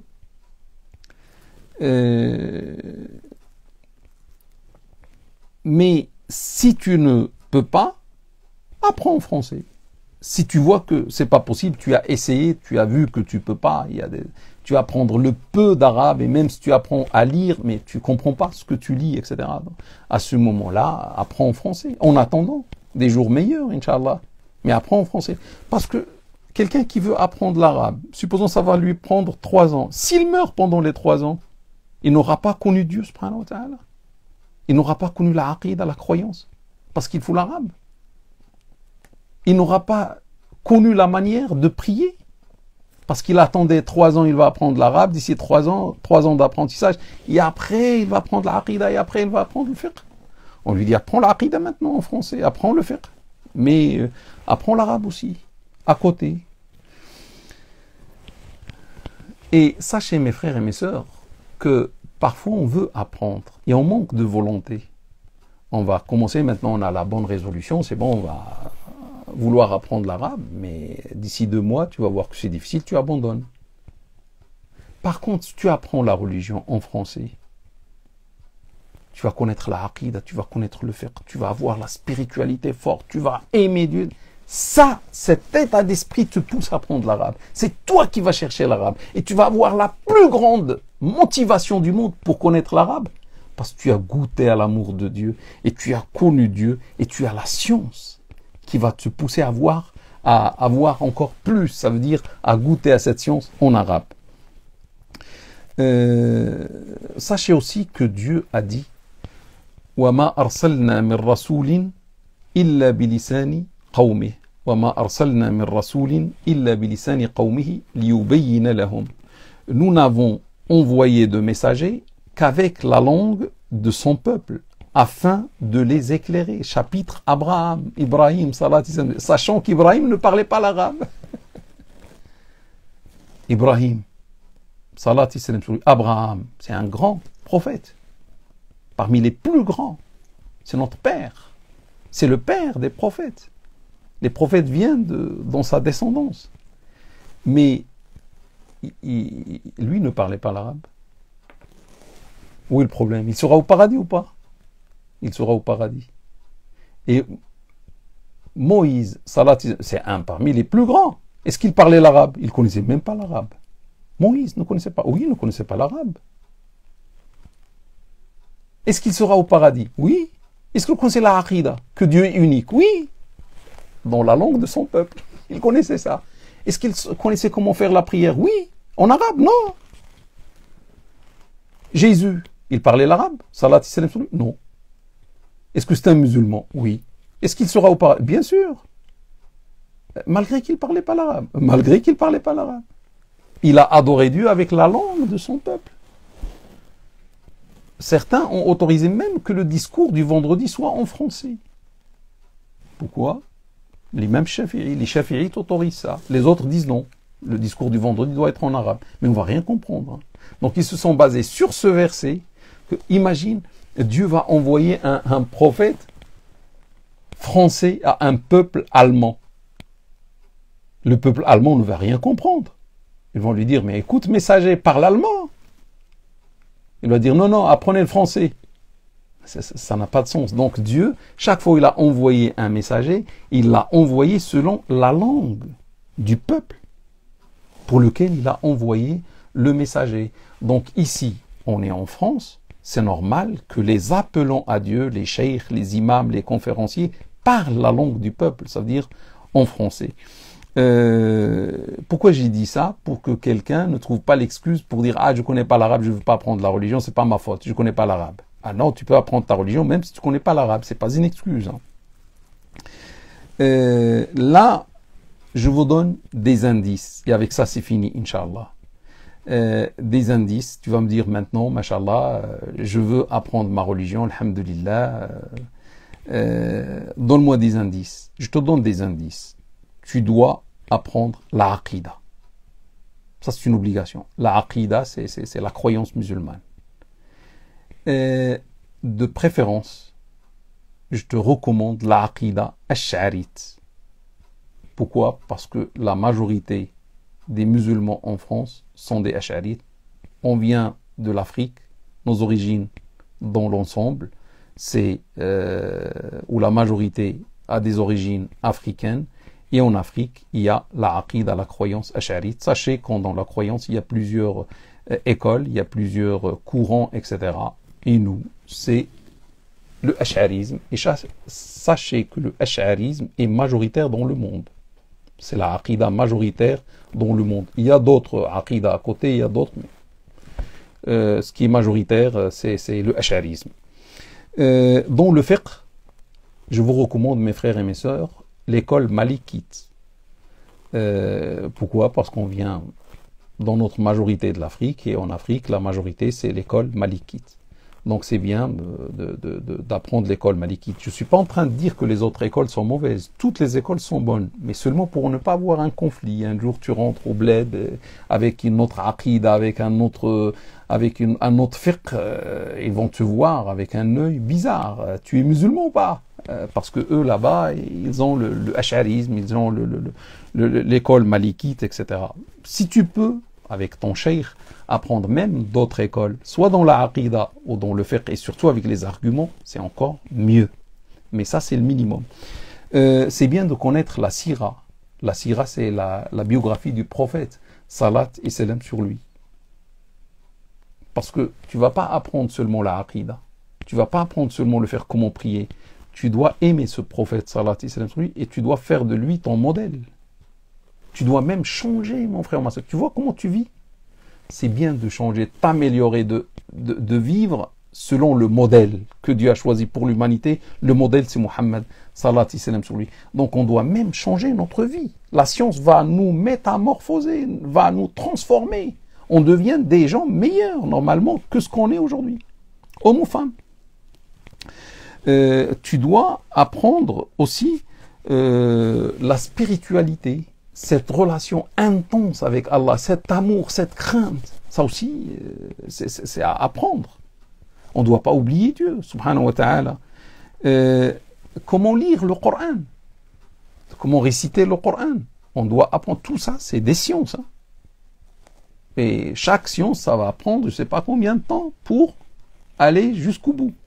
Donc tu ne dois pas lire. Comme tu vois, mon frère ou ma soeur, prends le Coran et regarde un cheikh qui connaît la récitation du Coran, il lit devant lui et dit, lui, corrige-moi. Tu ne vas pas lire un seul mot, il ne va pas te laisser dépasser un seul mot. Et dans un seul mot, tu auras fait, je ne sais pas combien de fautes, de lecture.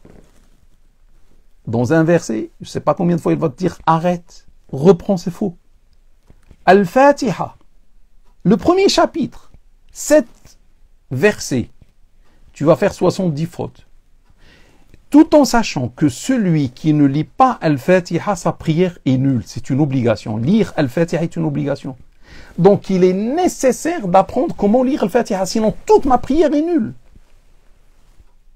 Donc il faut avoir un cheikh pour apprendre la récitation.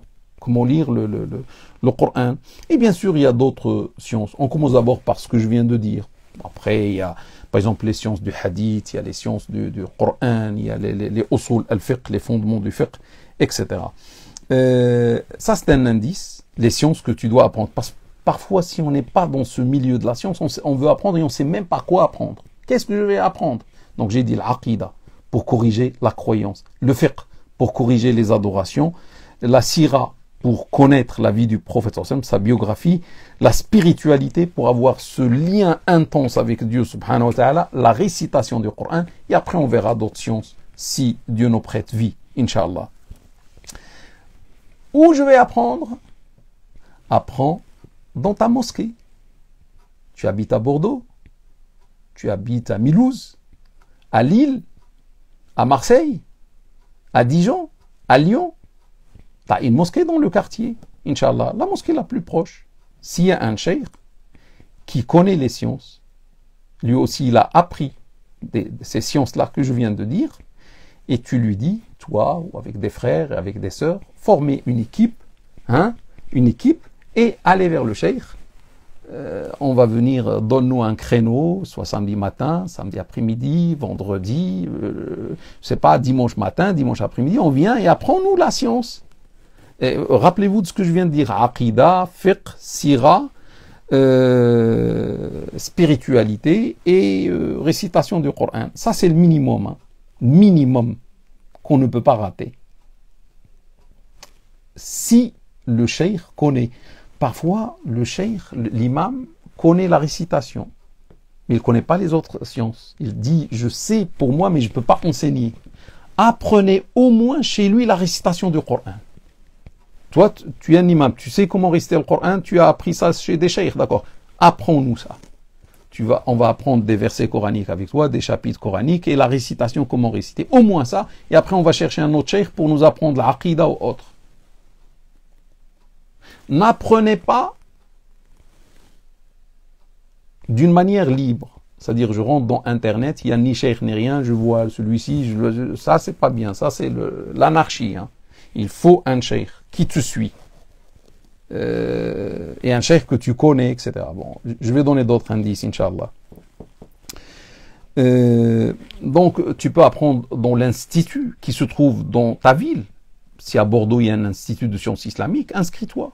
À Marseille, à Lille, n'importe. Il y a un institut de sciences islamiques, il y a des cheikhs qui enseignent, des professeurs de sciences religieuses musulmanes qui enseignent, inscris-toi. Etc. Bon. Tu vas me dire, je n'ai pas d'institut dans notre... Moi, j'habite dans une ville, mais il y a une mosquée où il y a un imam, il va m'apprendre, Inch'Allah, le Coran. Je l'aime, l'imam. Mais le problème, tout le reste, il n'y en a pas. Hein. Qu'est-ce que je fais? Je te dis, heureusement pour toi, tu vis à notre époque. Hein. Tu vis pas 20 ans avant aujourd'hui. Ou 40 ans avant aujourd'hui. Il y a Internet. Il y a des instituts sur Internet. Il y en a, je pense, plusieurs. Ici en France, qui enseignent en français ou en arabe. Ça dépend. Si tu connais l'arabe, tu peux apprendre en arabe. Si tu connais le français, tu peux apprendre... si tu connais pas l'arabe, tu peux apprendre en français. Il y a plusieurs instituts qui enseignent les sciences islamiques ici en France. Donc il n'y a plus d'excuses. Cherche, tu vas trouver et inscris-toi à l'institut que tu vas apprécier, que tu vas aimer, etc. Et envers lequel tu vas avoir confiance. Il faut avoir d'abord confiance. Cette relation de confiance est très très importante. Chez qui tu dois apprendre?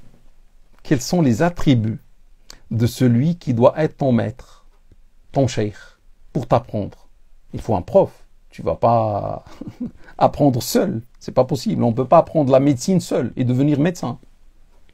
La même chose pour la religion. Les indices que je te donne, mon frère ou ma sœur, cherche des gens du juste milieu. Méfie-toi des extrêmes qui mène vers l'extrémisme. Là, il y a cet extrême-là, c'est la rigidité. Quelqu'un qui est rigide. Oui, les musulmans pratiquants, machallah, mais il est rigide. Et tout est haram. Tout ce que je pose comme question, haram, et l'autre haram, et l'autre haram. Il ne sait dire que haram. Bon, ça, c'est la rigidité. Tu sais, c'est endurcir la religion, alors que Dieu a voulu la religion facile. Il y a des versets qui parlent de ça, des hadiths qui parlent de ça. Donc ce durcissement, souvent, il mène vers l'extrémisme, vers le terrorisme, vers le takfirisme, c'est-à-dire il y a des gens qui traitent les autres de mécréants, etc., parce qu'ils sont trop, il y a trop de rigueur. Ouais, c'est pas possible. Tout est haram, subhanallah. On ne peut pas vivre, on ne peut pas respirer. Et méfie-toi de ce côté-là, et méfie-toi de celui-ci, le laxisme. Tout est halal. Ça, halal. Et ça, halal. Et ça, halal. Ah non, c'est pas possible. Toute la religion, c'est halal. Non, c'est pas possible. Dans la religion, il y a du haram, il y a du halal. Mais il n'y a pas que du haram. Il n'y a pas que du halal. Ça, c'est deux extrêmes. La rigidité ou bien le laxisme. Cherche un juste milieu entre les deux. Cherche un homme qui a un discours du juste milieu entre les deux. Il va dire ça, c'est haram. Et voilà pourquoi c'est haram. Toujours demande l'argument, mon frère ou ma soeur. Si quelqu'un te dit ça, c'est haram, dis-lui s'il te plaît, je te crois, mais donne-moi l'argument. C'est pas parce que je te fais pas confiance, seulement pour m'apaiser, pour que moi je connais l'argument. Moi, à mon tour aussi, je peux donner cet argument à un autre. On ne peut pas rendre les choses haram sans argument. Et l'argument doit venir du Coran ou de la Sunna. C'est Dieu qui dit ça c'est haram. Sors-moi le verset. Sors-moi le hadith, etc.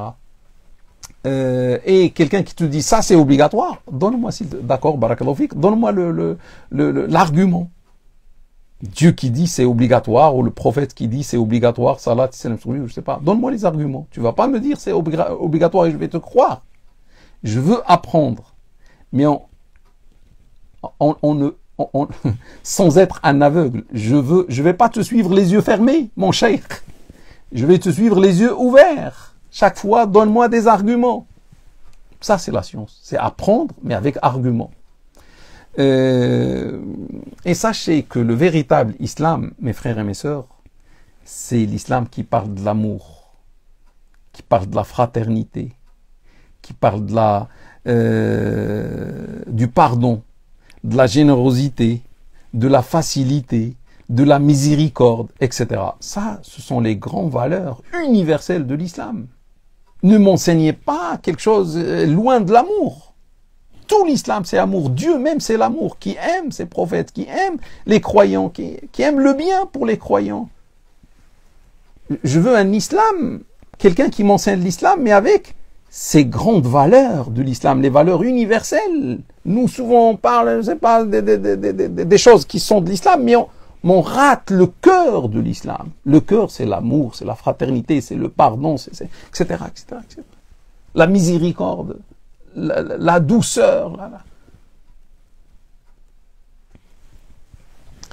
Un autre indice, mon frère ou ma sœur, qui est très très important, quand tu veux apprendre dans un institut, parce qu'il y a beaucoup d'instituts, alhamdoulilah, mais comment savoir où je vais apprendre? Moi, je te donne des indices que tu vas utiliser, Inch'Allah.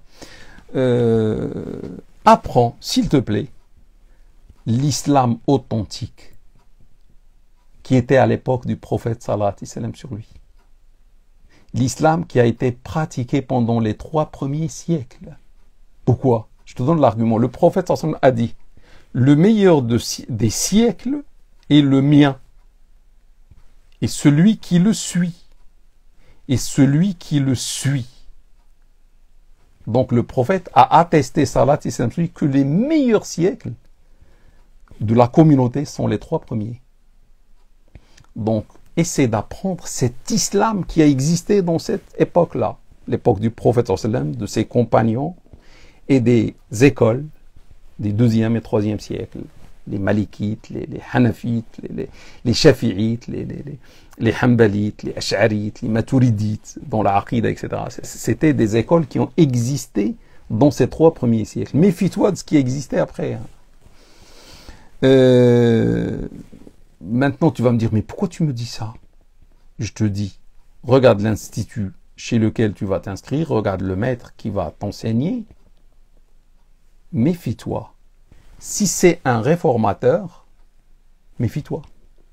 Si c'est quelqu'un qui interprète tes textes, qui interprète la religion pour la contextualiser aujourd'hui, ou qui par exemple essaie de réformer la religion, c'est bien de contextualiser. Je ne dis pas le contraire, c'est bien, c'est ce qu'on fait tous. Contextualiser, réformer, etc. Donc il y a des bonnes réformes, mais il y a des mauvaises.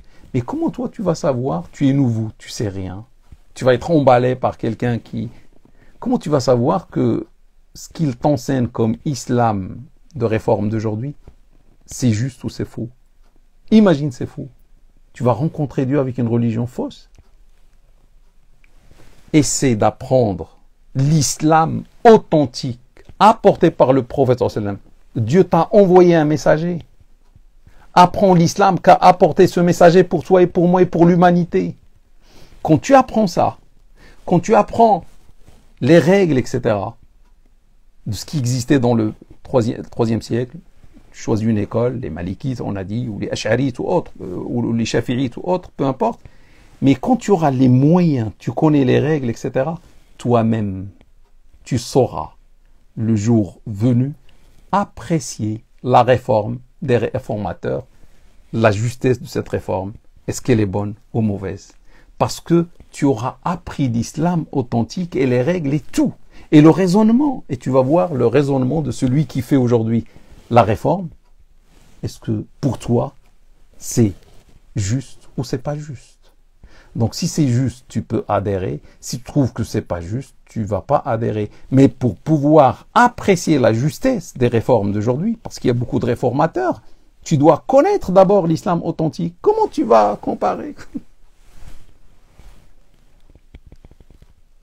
Parce qu'il y a des gens qui disent que le hijab n'est pas obligatoire. C'est des réformes de la religion. Alors que pendant 14 siècles, tous les gens, tous les savants disaient le hijab est obligatoire. Et toutes les femmes ont porté le hijab jusqu'à 14 siècles. Et quelqu'un va dire aujourd'hui le hijab n'est pas obligatoire. Donc c'est bien de connaître l'islam et d'appliquer les principes, les règles que tu vas apprendre. Et après, tu peux juger la justesse. Le hijab est-il obligatoire ou pas? La femme peut être imam ou pas? Apprends d'abord l'islam. La femme, toutes les écoles disaient qu'elle ne peut pas être un imam devant les hommes. Les 4 écoles et pendant 14 siècles. Voilà. Donc, parce qu'il y a beaucoup de choses qui se disent, parce que tu veux rencontrer Dieu le jour de la résurrection avec l'islam de Mohammed, salat et salam sur lui, ou avec l'islam d'un réformateur. On ne sait pas, est-ce qu'il se trompe ou est-ce qu'il ajuste. Si tu veux mettre toutes les chances de ton côté, apprends l'islam qui a été apporté par Mohammed. Salat, c'est lui le maître.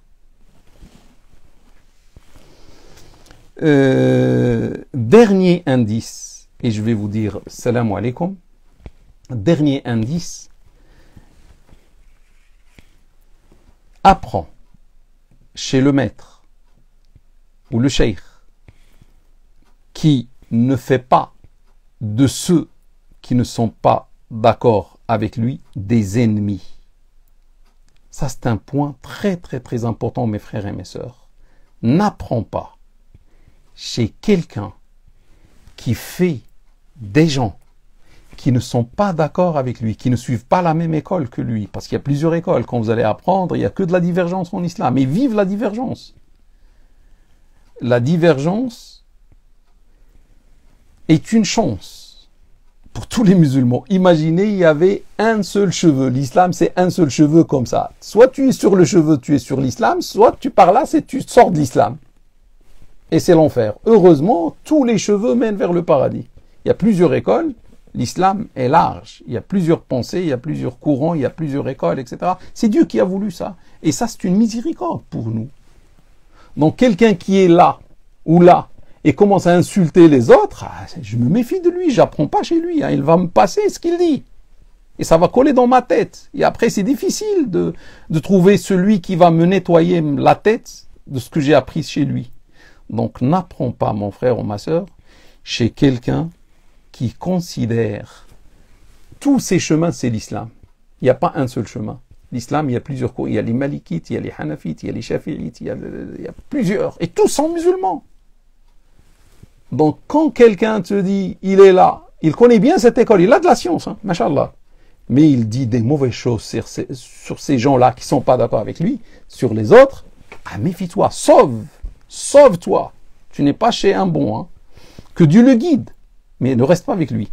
Celui qui considère les autres comme ennemis, qui les considère comme égarés, qui les considère comme mécréants même, mon Dieu, qui les considère comme mécréants, alors qu'ils sont des musulmans. C'est grave. Tu es tombé, tu n'es pas bien tombé, mon frère ou ma sœur.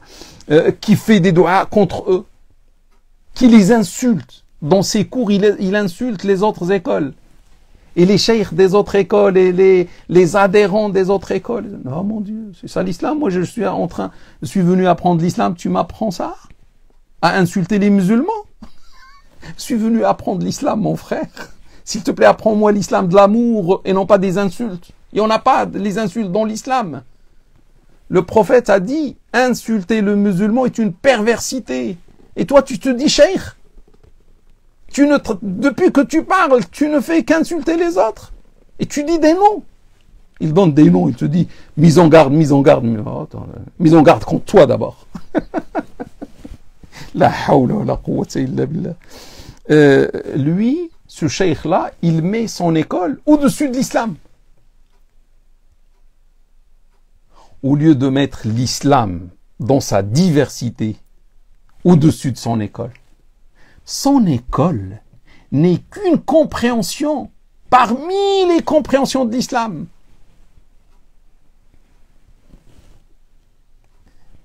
Il y avait l'imam Malik, il y avait l'imam Abu Hanifa, il y avait l'imam Shafi'i, il y avait l'imam Ahmed, il y avait l'imam il y avait l'imam, les imams sont très nombreux.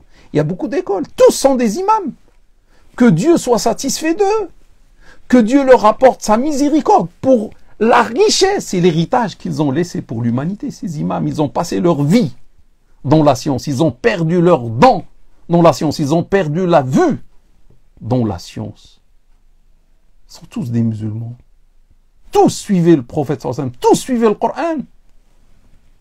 Et aujourd'hui, quelqu'un commence à insulter les autres. Méfie-toi, mon frère ou ma soeur. C'est le conseil que je te donne. Celui-ci, qu'est-ce qu'il va faire? Ce cheikh-là, ou cet imam-là, qui va égarer, il est égaré, il va égarer les gens. Qu'est-ce qu'il fait? Il va faire de ses élèves des élèves partisans, des élèves fanatiques pour l'école qu'il est en train d'enseigner. Supposons il enseigne l'école malikite. Hein. On est tous malikites, mais c'est pas la peine d'insulter les autres. Les chafi'ites sont nos frères. Tu es malikite, c'est bien, mais respecte les autres. Eux aussi, ils ont raison. On est malikite, d'origine malikite, etc. Mais tu ne vas pas traiter les chafi'ites ou les hanafites, je ne sais pas, d'égarés. On est malikite, alhamdoulilah, mais les autres sont nos frères, sont chafi'ites, c'est très bien. Les autres sont voilà. Moi, j'ai besoin d'un imam, d'un cheikh, d'un professeur qui m'enseigne l'islam comme ça. Comme ça, je ne vais pas mettre des cloisons entre moi et les autres musulmans, alors qu'on vit tous en France. Et en France, il y a le malikite, il y a le shafi'ite, il y a le hanafite, il y a le hanbalite. Tous sont mes frères. C'est ça l'islam. On est frères. Donc, qu'est-ce qu'il enseigne? Il enseigne le sectarisme, l'esprit sectaire, le fanatisme, l'esprit partisan pour cette école malikite ou pour cette école shafi'ite ou pour ça. Apprends ce que tu veux. Apprends ce que tu veux. Tu es musulman et les autres sont des musulmans. Et aime les musulmans. Et ça ne sert à rien d'apprendre la science si tu n'aimes pas les musulmans dans leur diversité.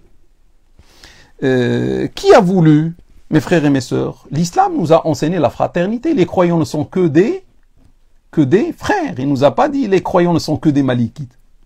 Ou les croyants ne sont que des chafi'ites. Ou les croyants ne sont que je ne sais pas quoi. Non, les croyants ne sont que des frères, qu'ils soient malikites, qu'ils soient chafi'ites, qu'ils soient hanafites, qu'ils soient hanbalites, qu'ils soient ash'arites, qu'ils soient maturidites, qu'ils soient salafistes, qu'ils soient, je sais pas, ils sont tous des frères. Point final. On est frères. On doit nous aimer mutuellement pour Dieu. Chacun est libre de suivre ce qu'il veut. Qui a donné cette liberté? C'est Allah. Il nous a rendus libres. Quand il t'a rendu libre, automatiquement, il y aura plusieurs choix. Tu as le choix de choisir. Entre ça et ça, ben, on va pas choisir, on va pas faire tous le même choix.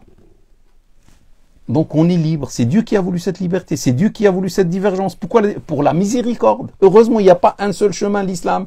Il y a plusieurs chemins qui s'appellent tous l'islam. Ils mènent tous vers le paradis. C'est la miséricorde. Pourquoi on va réduire ce que Dieu a rendu large? Je ne suis pas quelqu'un qui veut réduire l'islam en un chemin ou en une seule école. Bien sûr, tu vas apprendre une école. Mais aime les autres, sont tes frères et sœurs. Et respecte-les. Et le malikite est le frère de l'ash'arite. Et le hanafite est le frère du hanbalite. Sachez que l'imam Malik, l'imam Shafi'i, c'était son élève. L'imam Shafi'i qui va faire le shafi'isme, cette école énormissime, il a appris chez l'imam Malik. C'était l'élève de l'imam Malik. Et lorsqu'il a fini ses études chez l'imam Malik, il lui dit, je veux aller chez l'imam Abu Hanifa, en Irak, apprendre. C'était le rival de l'imam Malik, l'imam Abu Hanifa. En Irak, l'imam Malik était à Médine. L'imam Malik lui dit, oui, tu peux aller, il lui a financé ses études. Ça, c'est l'esprit de tolérance, ça, c'est l'esprit d'amour, ça, c'est l'ouverture. Il lui a pas dit, attention, tu as appris ma science, tu restes malikite. Ne deviens jamais hanafite. Non, il n'a pas dit ça. Lorsque l'imam Shafi'i a passé 6 ans avec l'imam Malik, et après il est parti chez l'imam Abu Hanifa, il l'a trouvé mort, il a appris seulement chez les élèves de Abu Hanifa. Regardez l'humilité. Il va dire, moi je suis l'imam Shafi'i, j'apprends pas chez les élèves, je dois apprendre chez le maître de l'école, Abu Hanifa. Il est mort, j'apprends plus. Non, il a appris chez les élèves. Regardez l'humilité, la modestie. Lorsqu'il a appris la science malikite, il a appris la science hanafite, il nous a inventé l'école shafi'ite. Avec les deux, malikite et hanafite, il a inventé, il a créé l'école. Dieu lui l'a aidé à faire l'école shafi'ite. Et l'imam Ahmed, les hanbalites, c'est l'élève de l'imam Shafi'i. L'imam Ahmed, fils de Hanbal, qui va, si vous voulez, être le maître ou le fondateur de l'école hanbalite, c'était un élève de l'imam Shafi'i. Ils sont tous des frères qui s'aimaient en Dieu. Pourquoi nous, aujourd'hui, on va se séparer pour Dieu, subhanahu wa ta'ala? La chose la plus importante, demande à ton maître, si tu peux, de t'enseigner le dalil, l'argument, tout. Aqida, il te donne les arguments. Le fiqh, il te donne les arguments, etc. Ça, c'est la meilleure manière. Pourquoi, mon frère ou ma soeur? Parce que quand tu connais l'argument, tu vas avoir un esprit ouvert. Pourquoi les hanafites font comme ça? Ah oui, ils ont suivi ce hadith. Ah d'accord. Ah oui, ils ont raison. Et l'imam Malik, pourquoi?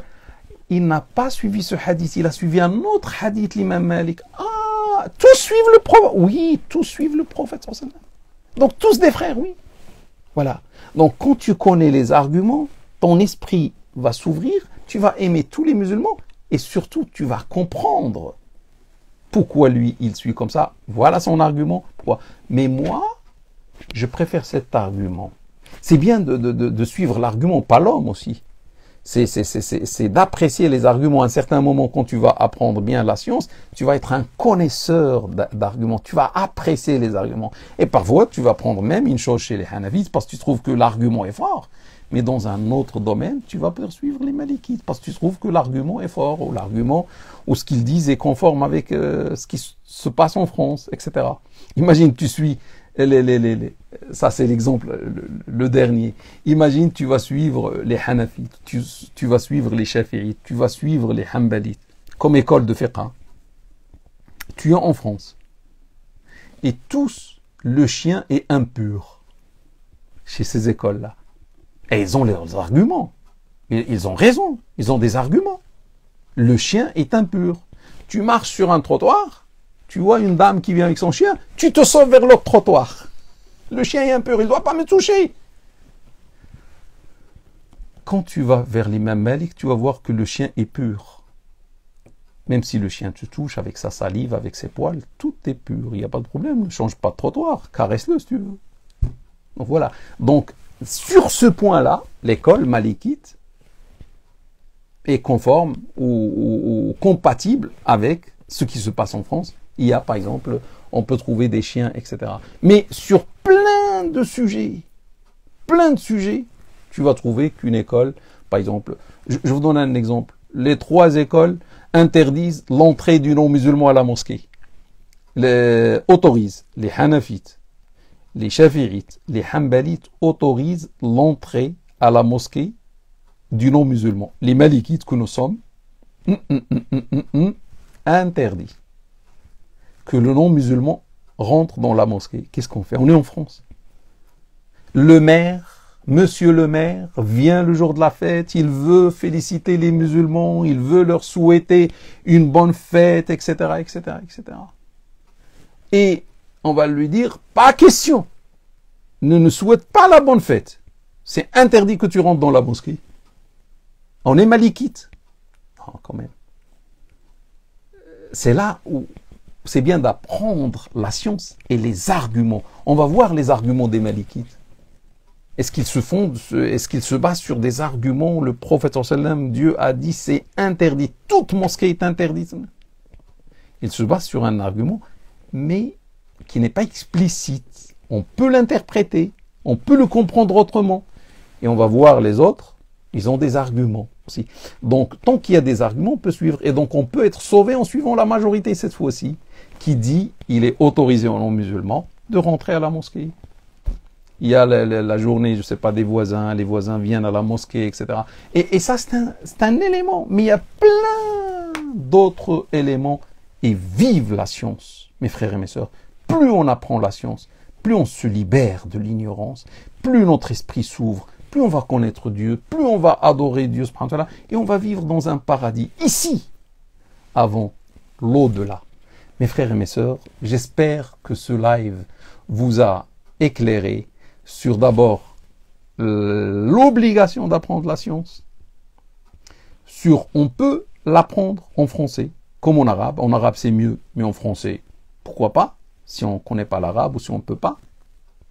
Et sur tous les points que je vous ai donnés. Et quand vous trouvez des imams ou des instituts qui remplissent les conditions que je viens de vous dire, apprenez chez eux. Il y en a en France, des imams, des cheikhs, des profs, il y en a, alhamdoulilah. Mais malheureusement, il y a aussi en France des imams qui ne remplissent pas ces conditions-là. Éloignez-vous d'eux et faites dua pour que Dieu les guide, ces imams ou ces cheikhs, que Dieu les guide, que Dieu nous guide, que Dieu guide toute l'humanité, Inch'Allah.